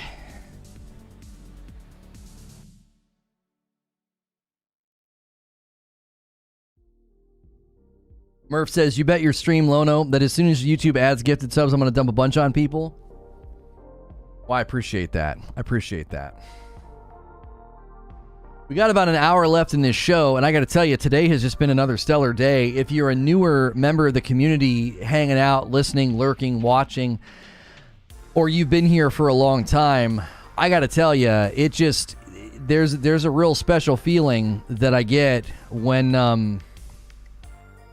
I can cover such diverse topics and just get so much support. It's amazing to cover New World and then Halo and then Doc, to cover Bungie, Elden Ring, video game awards. It's just, I don't know, man. It's special. It really is that you guys are entrusting me with your daily dose of entertainment to such a degree. It's crazy. We've been doing variety for a while, and I gotta tell you, it's tough. And you guys have really responded, and it's just been a freaking blast. And onward and upward, man. 10K subs. It might actually happen. I don't know. We want to have 10K before the new year, and dadgummit, man, we are just cruising. We were like, man, there's nothing going on in December. It's just going to slow down. It's going to be rough, and it just has not been the case. But we're still waiting to see if New World will actually launch that festival. How's today been? Tornado just went through my town Friday. Been helping family clean up. It got really close to us. I live in Louisville. Yeah, we were very lucky and blessed that it didn't come this far because it was a record breaker. What, 250 miles or whatever in the world? Just Jiminy Christmas. Just insane. Just insane. I'm just here for the coffee, and Zubair, I'm just here for the coffee. Stop it, we don't like you. Yeah. Have to be part of your journey and see how far you've come. Thank you. You are somewhat tolerable. Thank you. I appreciate that.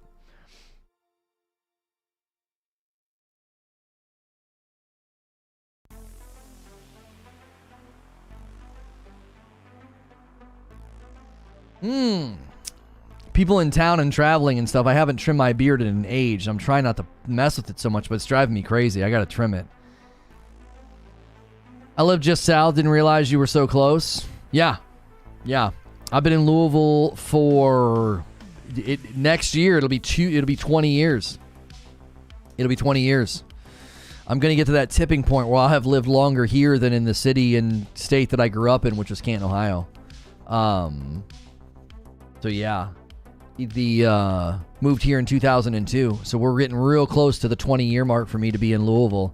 And I moved here when I was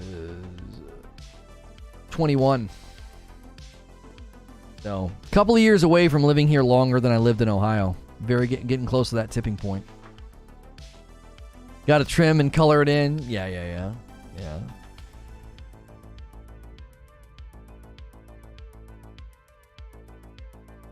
Let's check in on this poll here.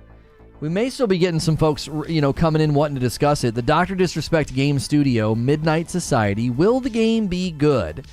Yes or no? Closing in on 1,000 votes. Just stellar. So many people coming in. Thank you so much. If you're new and haven't hit subscribe yet, we'd love to hear from you. We'd love to hear from you. We appreciate you being here. Please shave a matching blank spot. I've tried. The difficulty is that even this type of skin, even when you trim it down, you can still see like the hair follicles. So it still looks dark. You know what I mean? So it doesn't need a cut, but it would benefit a little bit from the dry erase marker. I'm not doing that again. That was a one-time joke.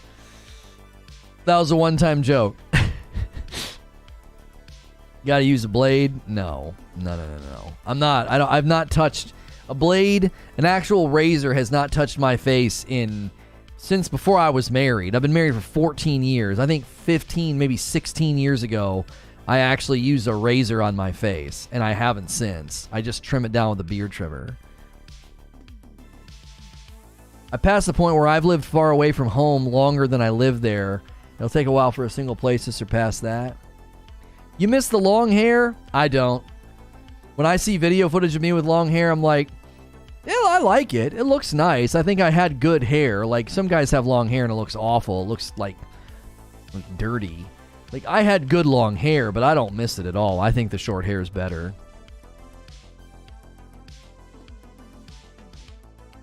Seeing you use the marker on your face last week was priceless. Long hair Lono was a jerk. The new Lono is better sometimes. I also don't remember the last time I used a blade. I know I have one around here somewhere. I don't have any in my home. I'd have to use like whatever my wife uses to shave her legs. I don't even have any razors in the house. I'm still here. I can hear that. A nice barber tightening it up with a straight razor would be nice. No, my skin gets irritated from it. I'd break out. Like down here, it just gets all inflamed and red. It's awful. I inherited my dad's very sensitive face. When he was in the Air Force, he got medical permission to not have to shave every day because he couldn't. He would be literally like shaving over like bumps. It was awful. I mean, he couldn't do it. So he actually had to get like medical clearance to not shave every day. You don't shave your neck? No, I just take a beard trimmer to it. This is probably, I don't know, maybe a week. Maybe a week after I trimmed it down to the skin. It doesn't itch, no.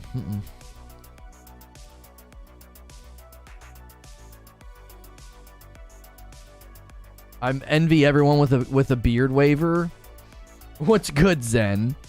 If I don't shave, it gets bumps. It can grow a beard due to the pain and discomfort. Oh, you can't grow a beard. Oh, okay.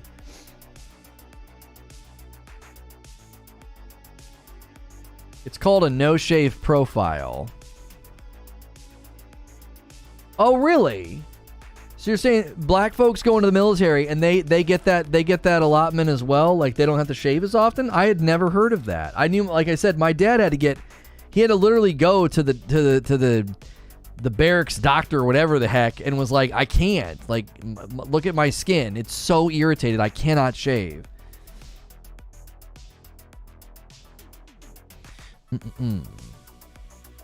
Razors are expensive as smoking. My facial hair is so thick. A good razor only lasts a few shaves. Yeah. Zen says, yep, it's pretty common. Yeah, Zen's in service, so he would know. My beard's got a good 5 or 6 inch length off my face. I don't like really long bushy beards. I don't. Like on me, I don't. Like it gets to about here and I'm ready to be done. Like it's got a very full and the mustache starts to come down. I like it. It looks nice, but longer than that on me, I don't like it. It ends up looking, I don't even know what to call it. It ends up looking like woodland Amish kind of ZZ Top. I just don't think it looks good. I have a friend who has a very good big thick beard, and I don't like the way it looks on me.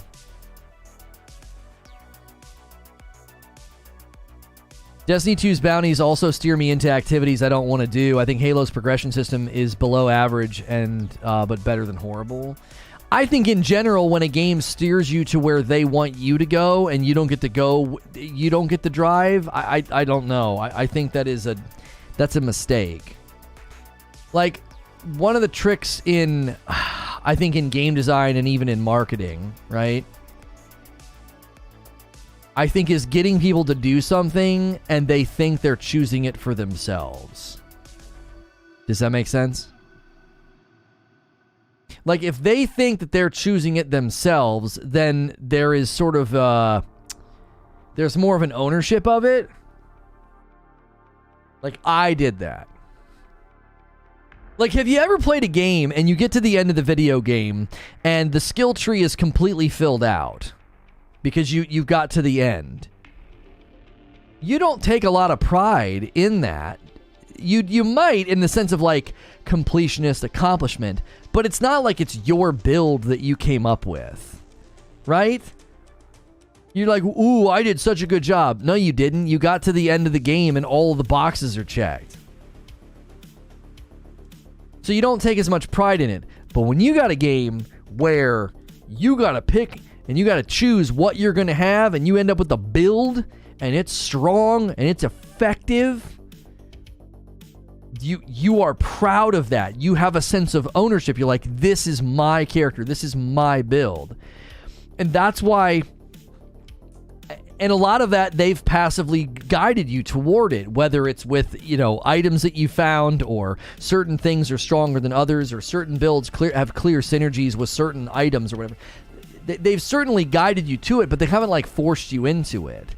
So when you're sort of forced to go into different playlists or do different things in order to get XP, the player is too keenly aware of what you're trying to do, and the whole illusion breaks down. The fourth wall comes crashing down, and like we see all these guys behind like the mirror that are like trying to monitor your behavior and like, wait, can they see us? Can they see us right now? They can see us. Okay, yeah. It doesn't work.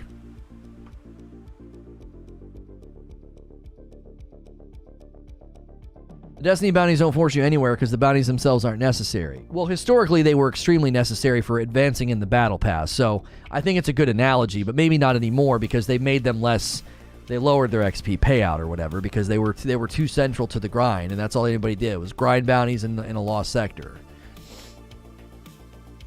Halo challenge is, as you're saying, it is good to point out and say, look, it's practically necessary. After you get after game 4 or 5, it's like, well, the only decent XP payout is going to be if I do a dadgum challenge. So they become so centric to your experience, you must do them.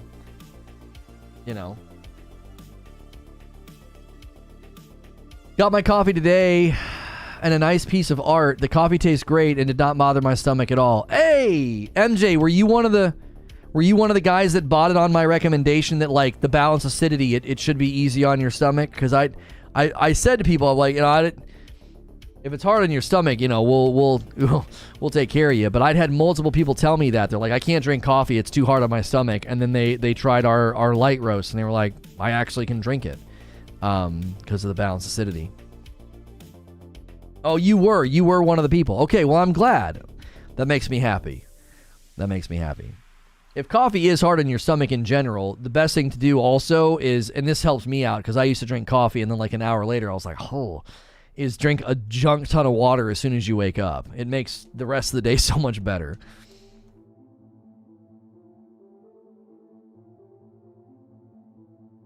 That's why I like the roulette system in Final Fantasy XIV. One day, do a random dungeon. Can still grind endgame currency to my heart's content. Just the roulette gives a good day, once a day bonus. I just accept the lower XP and play what I think is fun. Yeah, I don't think that's a good long-term plan, though. Because I don't think a lot of people are going to have your attitude about it. I think a lot of people are going to be like, this sucks, I'm sick of it. You know? They're like, it sucks. I'm sick of this, dude. I don't want to do this anymore. I'm not getting enough XP. This is irritating. You know? I don't think long term it'll work that well. It's 15. It might not be in a playlist. I'm not seeing it. All right, hang on. Either that or YouTube's being weird. Because, like, I think you're just going to run out of rope. I think people eventually are going to feel like it's just going to get yanked. They're just going to get that yank back effect of, like, I'm bored or I'm annoyed or whatever the case may be. You know? They're going to feel like, no, it's in Daily Talks. Why is it not showing up on the main page then in that playlist? Oh, I know why. I think I might have fiddled with that playlist because we did things in different order with Devin Nash and Bungie. And when you do that, it fiddles with the playlist. Because you have to do date added, not date published. Because if you do date added, it'll move Devin Nash to below the Bungie, and that's fine. I didn't like that the one day, but it doesn't matter now. Okay, cool. Cool.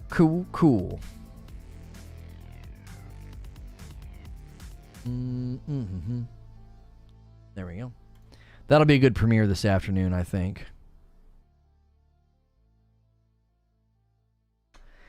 Halo servers are down again, so we get another round of wasted XP boosters so we can be incentivized to buy more.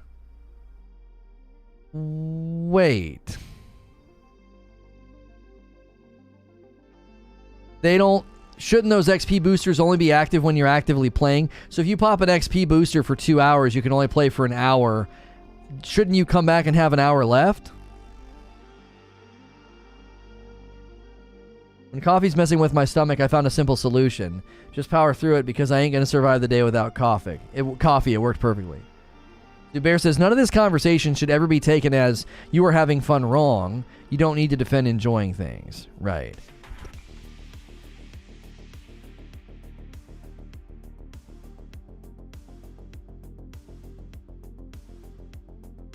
They're consistently active even when offline. Well, can we just call that what it is? That's incredibly stupid. Warzone is the same. XP boost time counts when you're in the lobby. That's so dumb. It shouldn't work that way. If their servers go down, or your internet goes down, or you have a phone call, or you have an emergency, that's just stupid. That's dumb.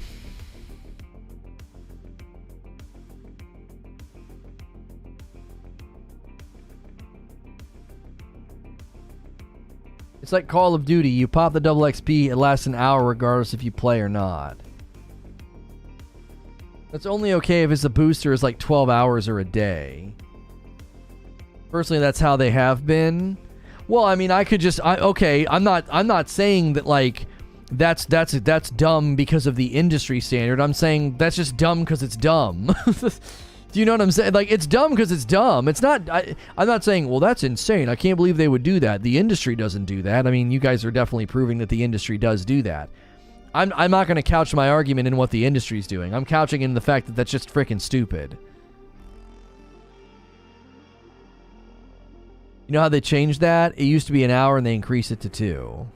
2K does the same thing. XP boosters run on IRL time, not game time. Yeah, that's just so easily remedied, and it's so unnecessary to be like that. Companies just haven't figured... I don't know. Why do you have to be stingy with stuff?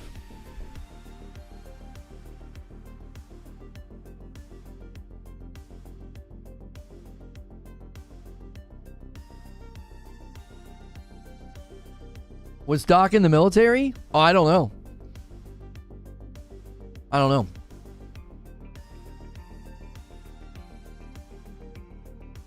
No idea.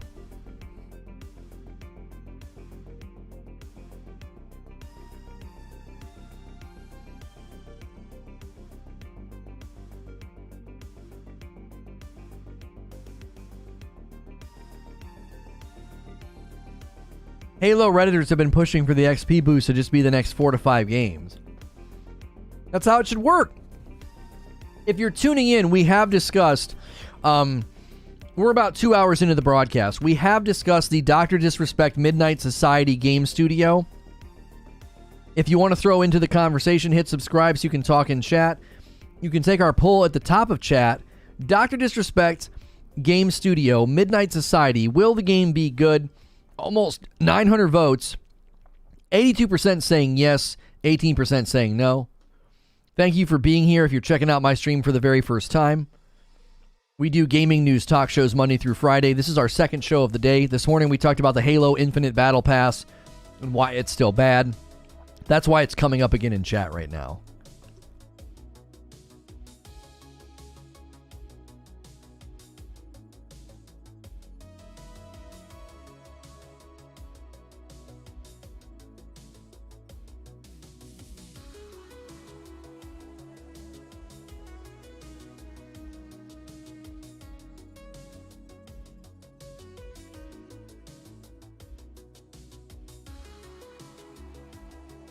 Ignore Reddit. They're just complaining to complain. Real fans play the game and STFU. Yeah, Eugene's being sarcastic.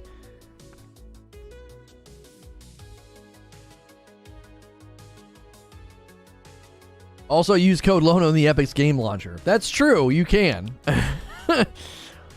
That is certainly true. You can do that.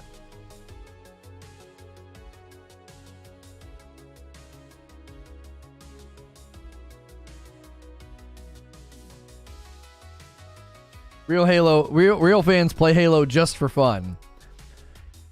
We were having that debate recently, and it's so funny that like that's just like a common. I don't know where that comes from because I've been playing online shooters since Quake 2, and even going back that far, I don't know if I ever had that attitude about any of it, right?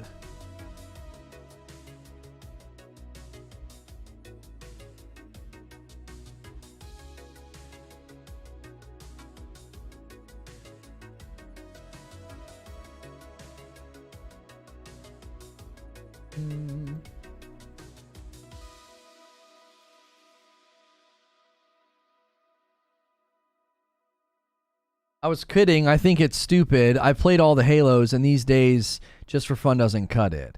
No. I know you guys were kidding, but when we were having this discussion, there were definitely people that were driving that narrative. Driving the narrative like, just play for fun, just play for fun. It's like, okay, the last time I played a game online, PvP, just for fun, would have been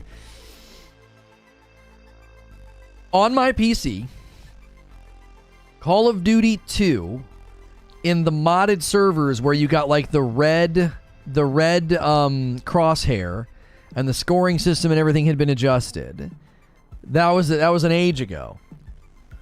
There were Call of Duty 2 servers where you could log in and they had all these mods and all this stuff, these, you know, and your your crosshair was red and it was better.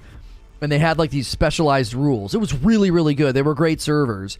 That was the last time I quote unquote just played for fun. From that point on, I was either playing Call of Duty World at War, Modern Warfare 2, and beyond. And that means every single time I was playing a shooter from that point on, I was playing a game where there was a sense of progression and leveling and prestige and getting unlocks and getting this and getting that. I wasn't just playing for fun. So it's a bygone era to be like, yeah, just play for fun. Just play for the sake of playing. What the frick? Why? Nobody does that anymore. You know, I just think fanboyism takes people off of a cliff. I think that they end up defending something that they end up flying off of a cliff and just saying things that are ludicrous. You know.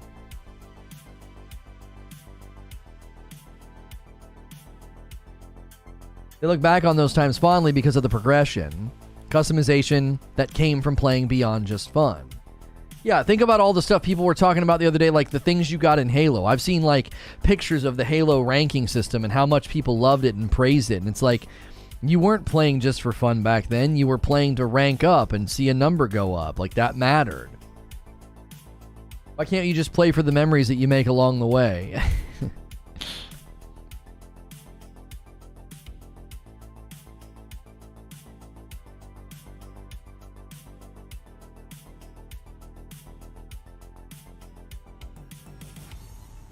Play Movie Battles 2. You can play just for fun. It's a mod for Jedi Knight Academy. I don't think I ever heard of that.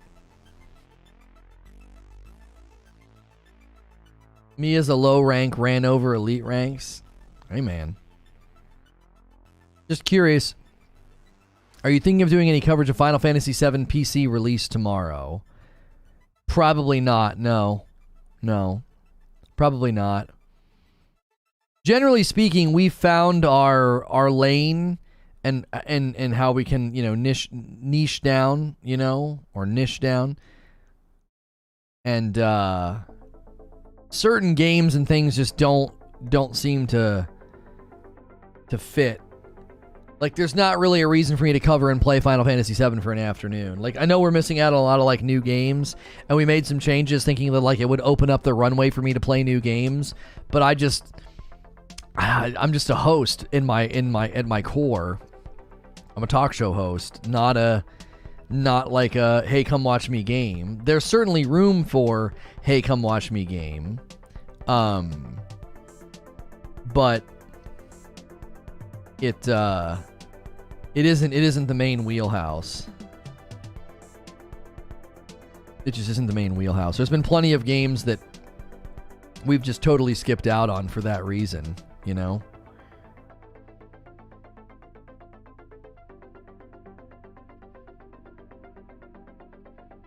Do old Final Fantasy games get re-released a lot? Some of them do. Recently, especially, yeah. Yeah. Yep. I mean, it's one of the most popular and most beloved franchises out there, you know. So yes, people go crazy for anything Final Fantasy related, big time. Anything Final Fantasy related. It's like when I didn't play the remake for very long, people were pretty irritated with me. I was like, I'm just not enjoying this.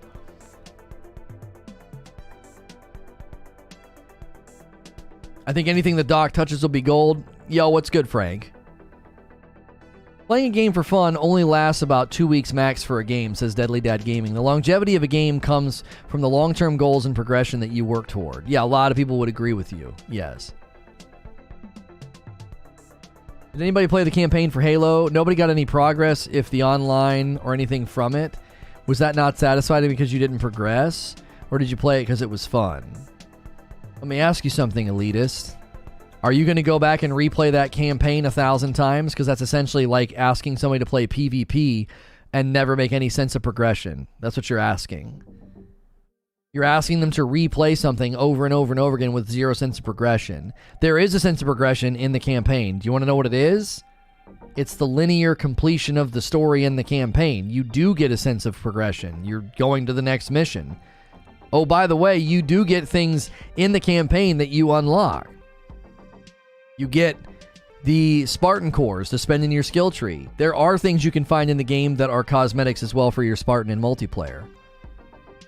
But in general, you do. You play through it and you get a sense of progression. You're doing the next thing. You're getting stronger. Your skill tree is getting filled out. Yeah, and you can get armor from the campaign as well. As Doc mentioned the genre for the game, it'll be a PvP game for sure. He's made mention, this is their website here, Midnight Society. He's made mention of doing a vertical BR, where like you're in a building and the fire is random every game and you need to climb to get away from it. I could see like you're basically fighting over an escape helicopter at the top. Like that's how you get away. You know what I mean?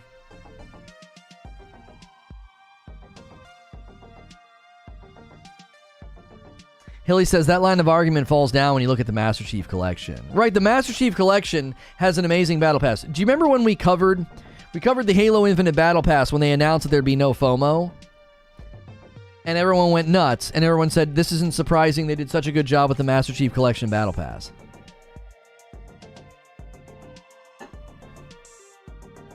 The sense of progression is so baked in, you don't even realize it. That's why it sticks out so much when it's bad. Right.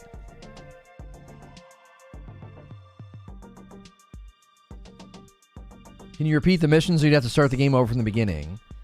Yeah, you have to start the missions over from the very, very beginning. You can't replay particular missions. That is something that is missing. Because that's a standard feature. That's like a standard feature in Halo traditionally, and that's gone in this version. It's gone in this version.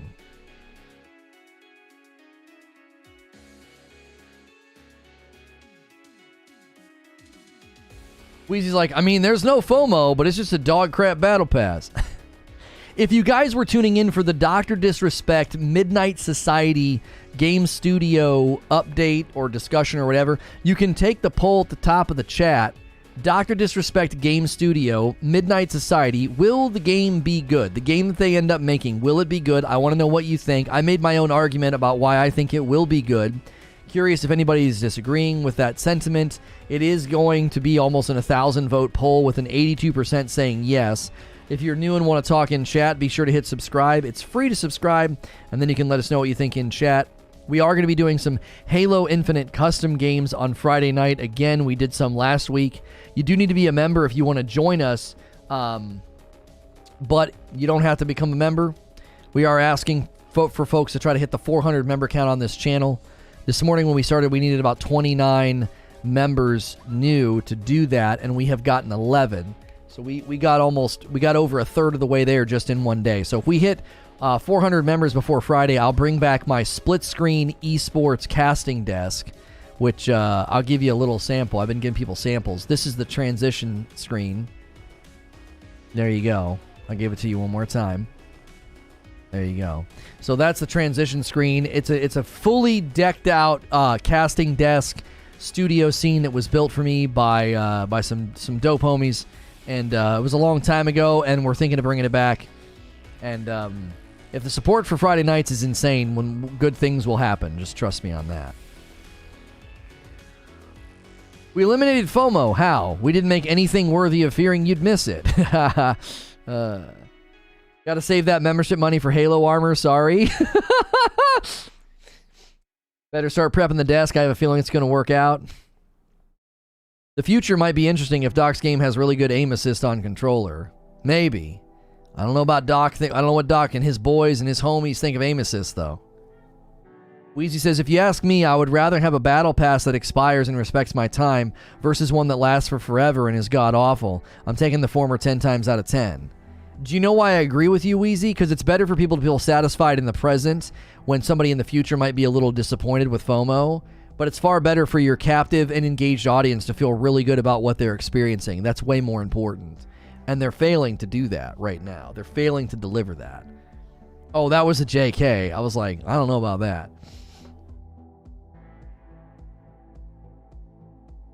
Where do we turn in for more shoutcasting? We do a Friday night stream with me and Hilly every week here on this channel. 8 p.m. Eastern every Friday, right here. And we've been just playing games and laughing, and this last week we did Halo Infinite custom games with you guys, and me and Hilly like shoutcasted you guys. It was hysterical. We had a great turnout.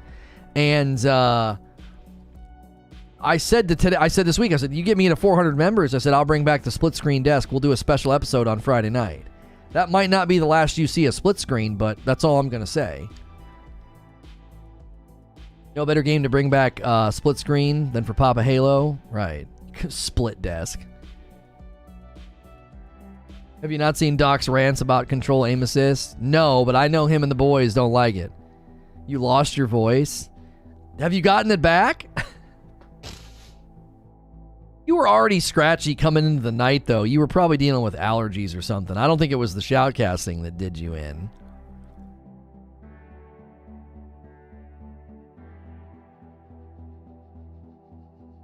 I don't understand the idea that I'm new, I deserve everything that came from the beginning has. Eugene, I just think it's a psychological thing, right? You don't understand it, but it certainly is prevalent, and they don't want those barriers to be there. Oh, I don't want to jump in. Why? Well, there's all this stuff I missed out on, and I won't have it all, and it just won't be the same. Oh, no, you can go get it all. Yeah, you can go earn it all. Just pick that battle pass and work on it. I think that's a big win for everybody. I don't think you really win by... there's a greater risk in stiff-arming a new player and being like, you can't get it, right? But that's not necessarily related to the fact that the battle pass is currently structured in a terrible way.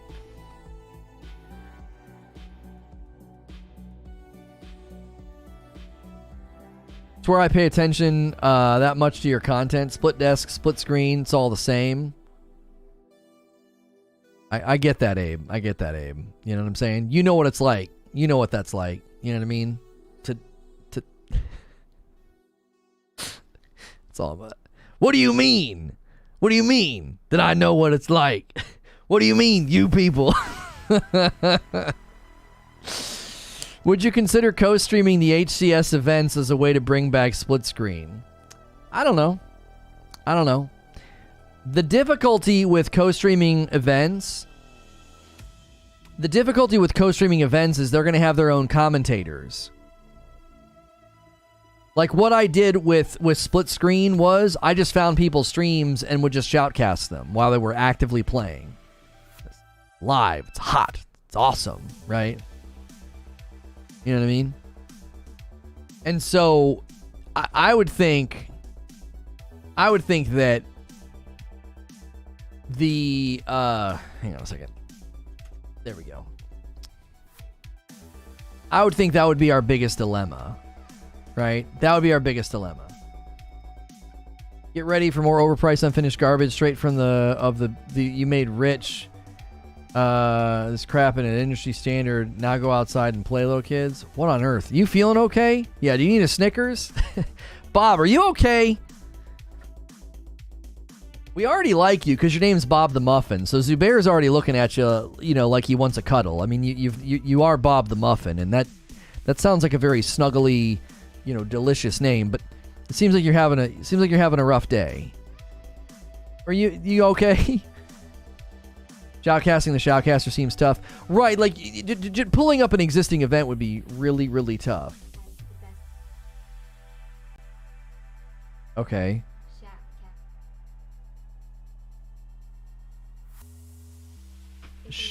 Shoutcast my own previous segment. Yeah, you love it. Me sitting here talking. About yourself.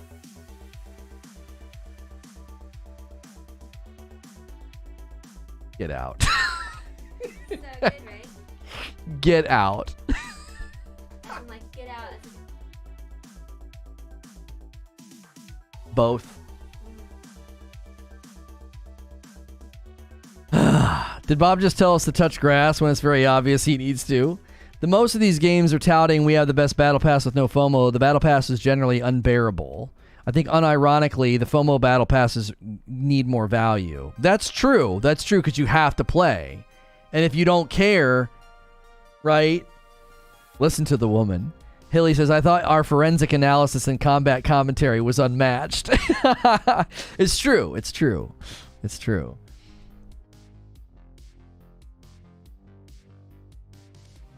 Okay. Okay. That's fine. Roughly, yeah.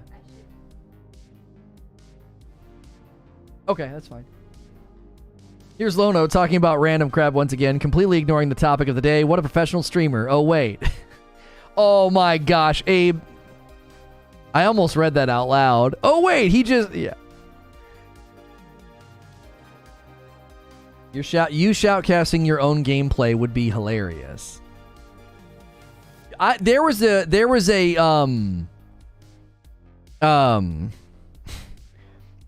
concept that I had at one point in time where I would do that. I was going to do that with Hillbilly Jack.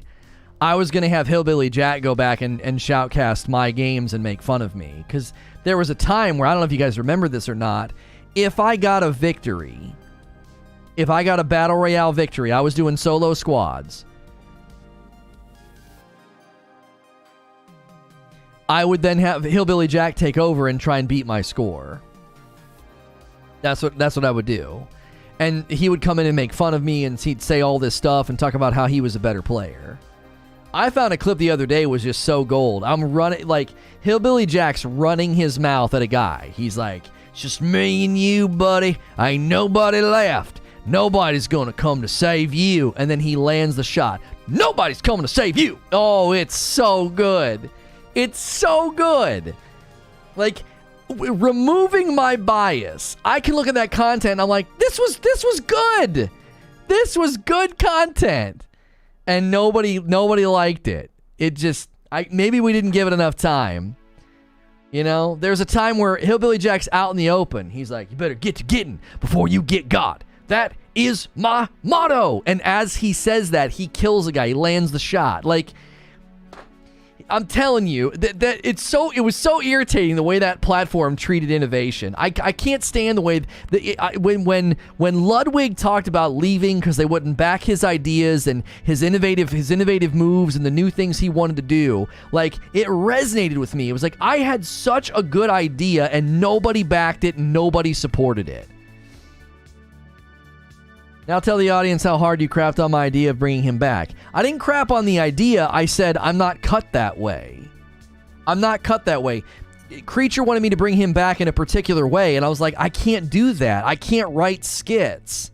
That's not how I'm wired. I'm in the moment. I'm improv. I'm on, the live environment.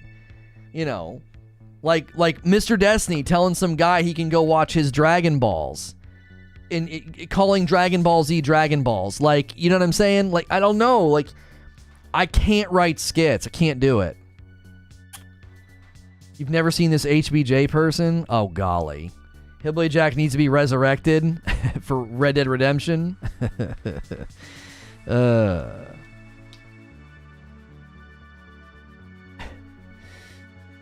Somebody brought up, who brought up bumper horses? Who brought it up?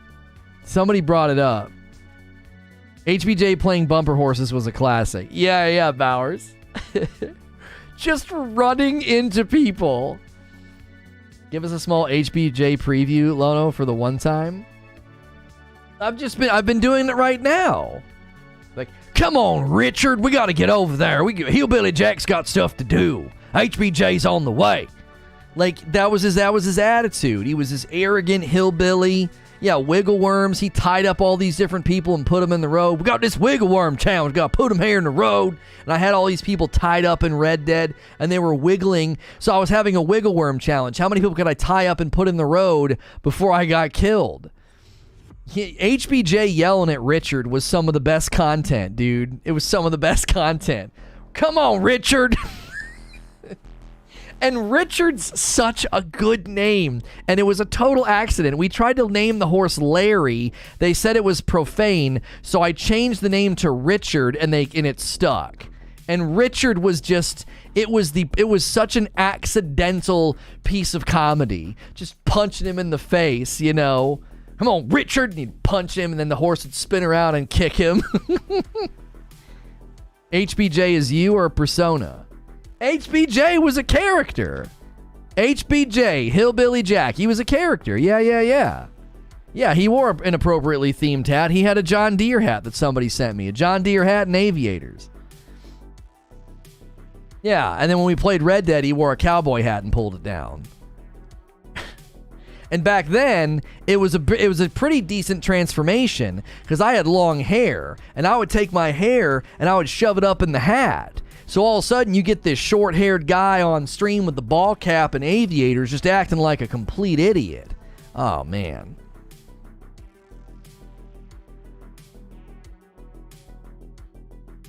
It killed me. To this day, I was like, Hillbilly Jack interacting with Doc Disrespect would have been like the perfect worlds colliding. It would have been such a contrast. It would have been such a freaking contrast. That's what Doc needs. Doc needs other characters to interact with, like a wrestler.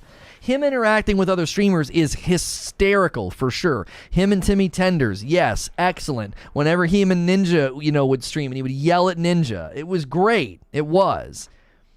But he hasn't risen to his final form yet. He needs another character to interact with. I firmly believe that. Senior Shaky Hands never got a hat. Aviator Jesus. Yeah, and Senior Shaky Hands. G-Fuel loved HBJ. Yeah. G-Fuel was posting Hillbilly Jack clips. Yeah. Yeah, and I'm like, oh, Mr. Lono. Yeah, that man. I would make fun of Lono HBJ made fun of Lono the whole time he played. Make a skit using Doc's footage and insert HBJ. I don't do skits. That's the challenge. You gotta take an idea like that and just throw it into the wild and let it just go. Like, you know what I mean? I just go.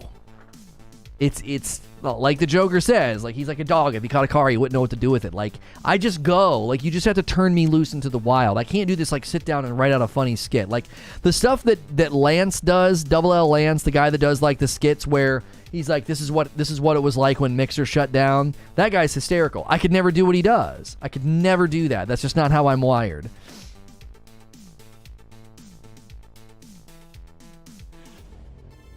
What's different about that and what we see every day?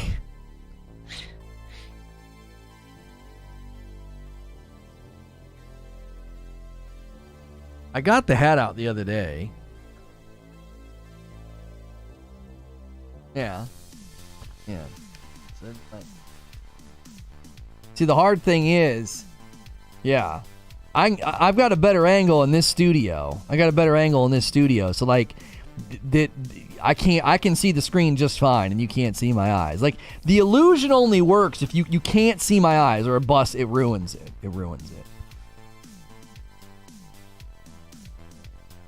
And I've got aviators. We could add that to add some more mystique so that you can never see them.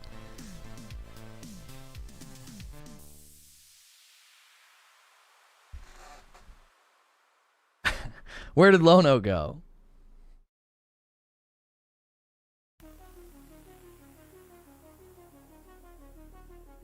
That's what makes wrestling so popular.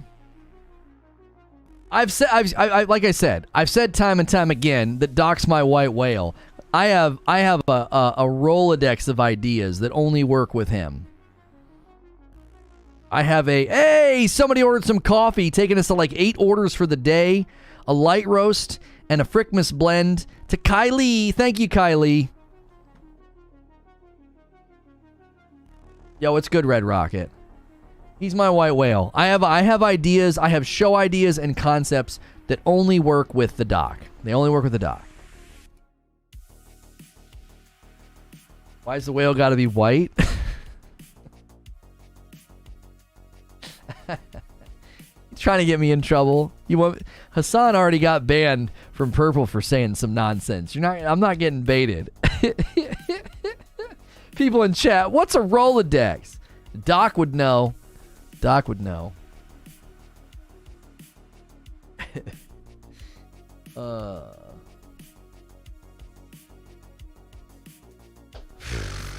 Can we get Dr. Disrespect guest star? I'm telling you, man, it's going to take a long time for somebody that size to notice me, and it's going to take a lot of hard work for him to get over everything that happened.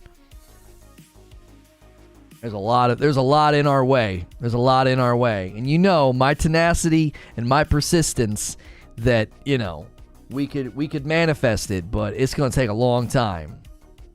And you know what? You know what?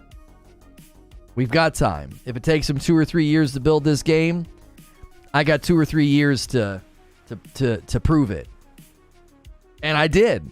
I told you guys, what did I tell you when we were on Purple? When we couldn't get people to work with us and I couldn't get people to pay attention to me, what did I say? We're just going to keep doing the work and we'll become undeniable. And what happened? I got to host main stage E3 and got to shoutcast at least 3 professional level contracted tournaments.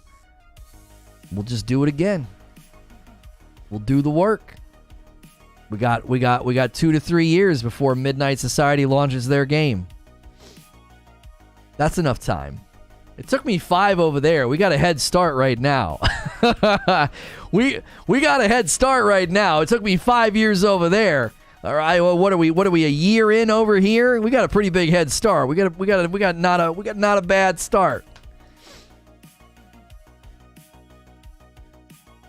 I don't think I have enough information about sorry, I'm going to answer right now. Rolodex is a watch. Rolodex is a watch. I remember the days you would practice Fortnite weekend tourneys and there was like 50 people in chat. People doubted me, Sven. They were like, this is stupid, man. What are you doing this for? They're like, Fortnite? Really? Come on, Lono. Haters were telling me that they were like, you'll never get this. What haters don't realize is you're putting more fuel in the tank. They don't realize it. Do you know how motivating it is to have somebody doubt you when you're trying to do something? It's so motivating. It's like, okay.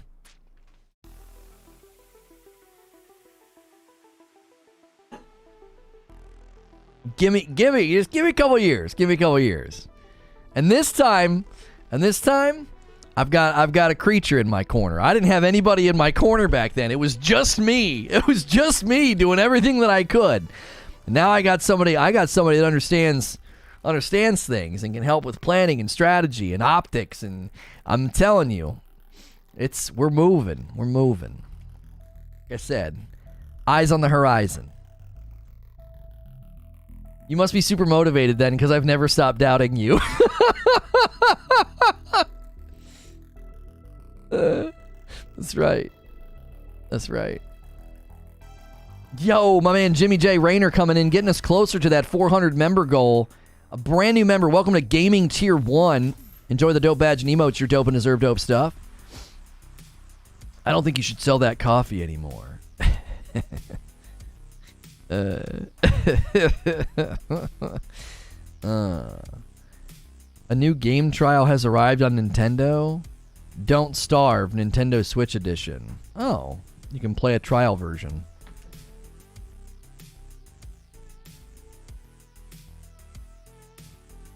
Jokes aside, it's all love, bro. Show the haters. I appreciate that. Abe, if there's one thing I've learned about y'all, if there's one thing, is that you will poke and tease pretty hard when you like somebody. I've learned that. It took a long time for me to figure that one out because, you know, y'all are a little different. Y'all are a little different. That's all. What do you mean, y'all? You're a little different. You guys will swing pretty hard too. It's not lighthearted. It's you will swing. You will swing at a mug. Just love you, bro. It's like, oh.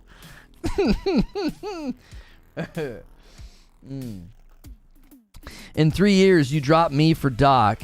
You're getting a twit longer. Lola made me wear a plague mask and laughed at my Cody body.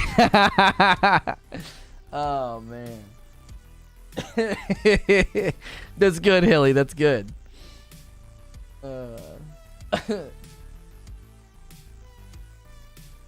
It hurts so good. It's so true. It's so true, though. It's so true. I worked at Dial America, and any of the environments I've ever been in, I'm telling you, that is just, it's a cultural thing. It's a cultural thing. That cultural difference, like me and all my white friends would tease each other, but not in the same way, bro. No. Y'all go in. Y'all will dig in a little and make it hurt. It's different. I'm telling you, it's different. And when you learn to appreciate it, it makes it funnier and that you can feel loved by it. But man, initially you're like, oof. Oh, wow. That one hurt a little bit. That one hurt a little bit, man. Oh, man. That's right. You would do that and then hand me a pint of beer. That's right, Sven. That's right. Can we get a French vanilla blend? And Madam came up with a great name. I won't say it on stream. I need to share it with Creature. She's like, if you ever get to a point where it's scaled so large that it would make sense to do decaf, she's like, this would be a great name. And I was like, oh, that would be a great name.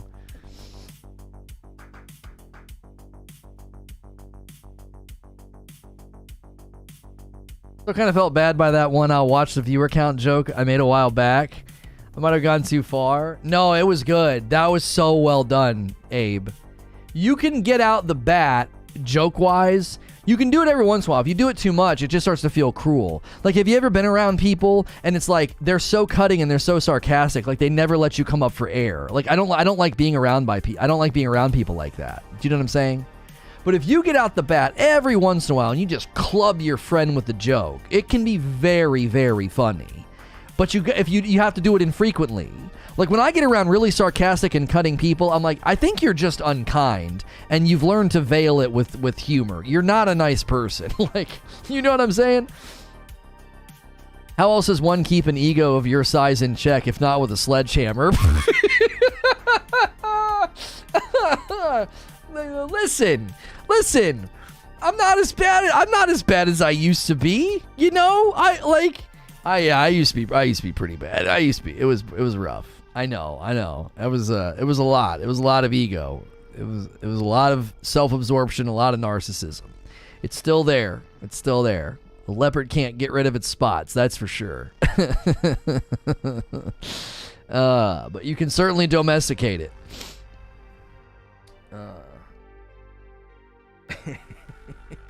Yeah. It's called being a Brit. You know, it is funny. It is funny that the accent helps. I think the accent helps. Like, if a British person's just always mean and cruel and unkind, you're like, that's fine. That's fine. It's okay. He's British after all. I think Jim Gaffigan talks about that. He's like, oh, he's got a Latin temper. He's like, but if it's me, they're like, that guy's a jerk. It's different. What's my issue? I'm a mean person, but I'm smart enough to hide it, you say? I wouldn't be surprised. I don't know. I've not interacted with you enough to consider you mean or sarcastic or anything along the spectrum. You got to spend a lot of time around a person before, at least I do. I try to spend some time around someone before formulating an opinion about them. I mean, I know that doesn't work on Twitter. You know, you get like a 10-second clip of a guy stubbing his toe and like yelling at his kid, and you're like, monster! Take all of his sponsorships. He's basically guilty of domestic abuse. But in real life, I'm usually like, I'll give this person another shot. Latin temper, excuse you. It's in his stand-up. He talks about how that, like, he's like, I'm nothing. I'm not known for anything. He's like, I'm white. He's like, I'm not known for anything. He talks about how, like, New York's known for being tough, and Texas, everything's big. He's like, I'm from Indiana. He's like, it's not known for anything. And he talks about that. He says, if an Italian person gets really angry, or a Latin person's like, oh, he's got a Latin temper. And he's like, with me, he's like, well, that guy's a jerk. He's just being rude. He's just being angry. It's true. It's true.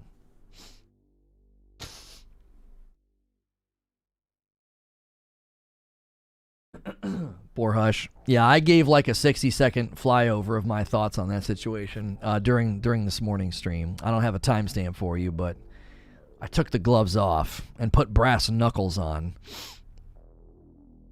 I used to write. I've not written in a long time. I used to write like song lyrics and little free, like, I guess you would call it poetry, right? Yeah, I guess you would call that. Lyrics or poetry. And I had to. Something hit me last night. I wrote two different things. And I wrote one last night about the riders of death are hungry again. It's like, here they go. Here they go. They're hungry again. It's been so many months since their last meal.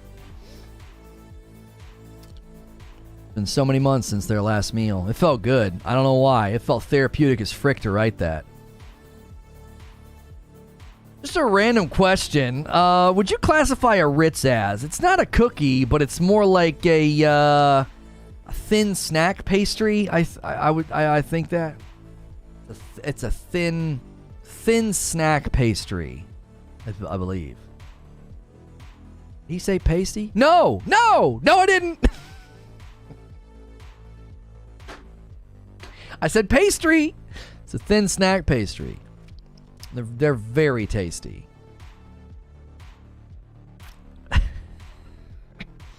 That's actually an interesting discussion that I will not have with you.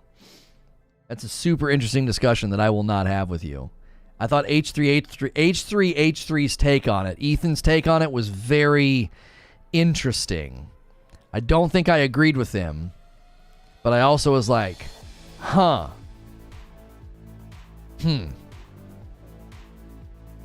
Definitely made me think. I don't think I agree with Ethan, but it certainly made me think. It made me think. I don't know where I land on it. I don't. I've not thought enough about it. I actually see I'm not kidding you. I'm like, well, people are making valid points on both sides. This is an interesting subject. Because there's no law book here, man. It's a societal, cultural thing. It's tough. Super, super tough. I don't think it's as simple as people are trying to make it. I don't. It could be if handled properly, like the beginnings of a really good conversation about that kind of thing, but I don't know if the people talking about it are equipped to have a good conversation about it. I really don't.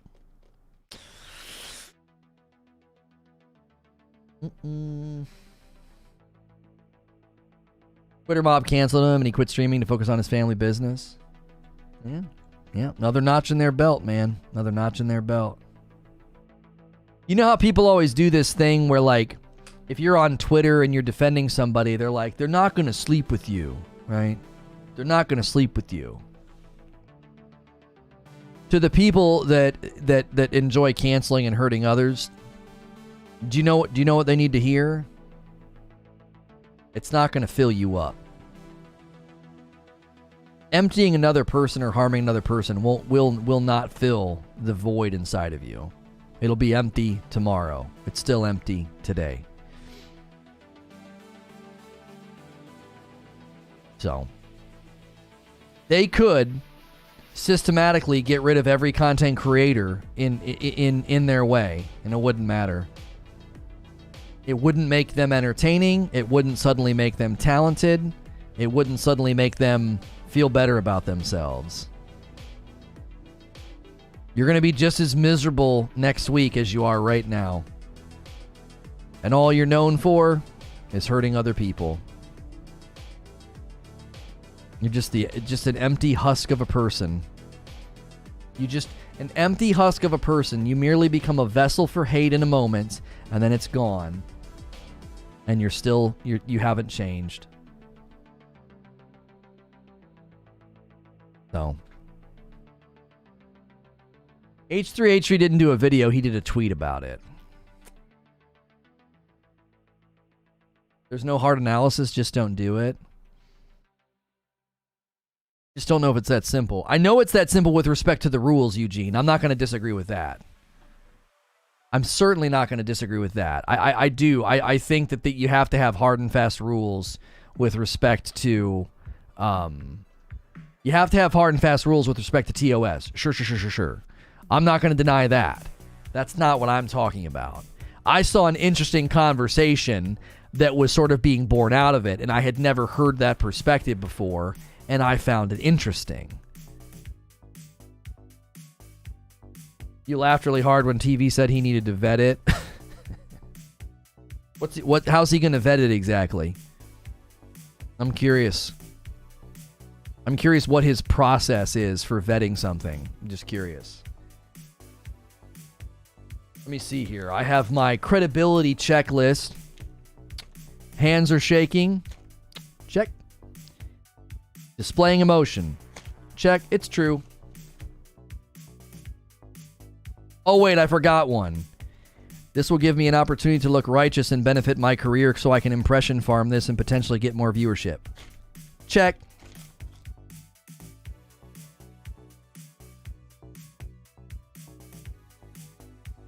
I forgot that last check mark. That's a really important one.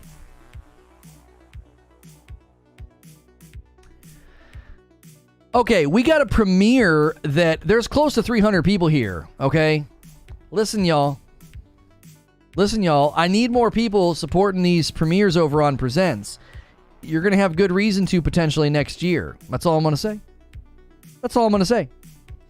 But we need people to support these premiere over on Presents because Presents is getting very different content. I think we're going to start leaning a little bit more into commentary on streamers and streamer culture and things happening in the streaming world. You'll probably see more of those types of videos. And this one today is about how Twitch boosts do not work. It has been reported on. I've got the report. I've got the findings and the stats. So please give this video some love. If you like the doc and you like me, come on. Give a video some love that makes Twitch look stupid. I mean, come on. We all love that, don't we? I think we do. Maybe not love, but enjoy. So please click the link in chat. As soon as you guys get over there, I'll turn the premiere on. Thanks for a stellar day. Make sure you're subscribed with the bell button. Make sure you smash the like button here. Make sure you smash it over there.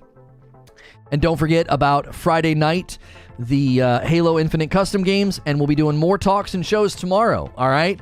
I'll see you guys over there in the premiere, and then after that, I'll see you tomorrow.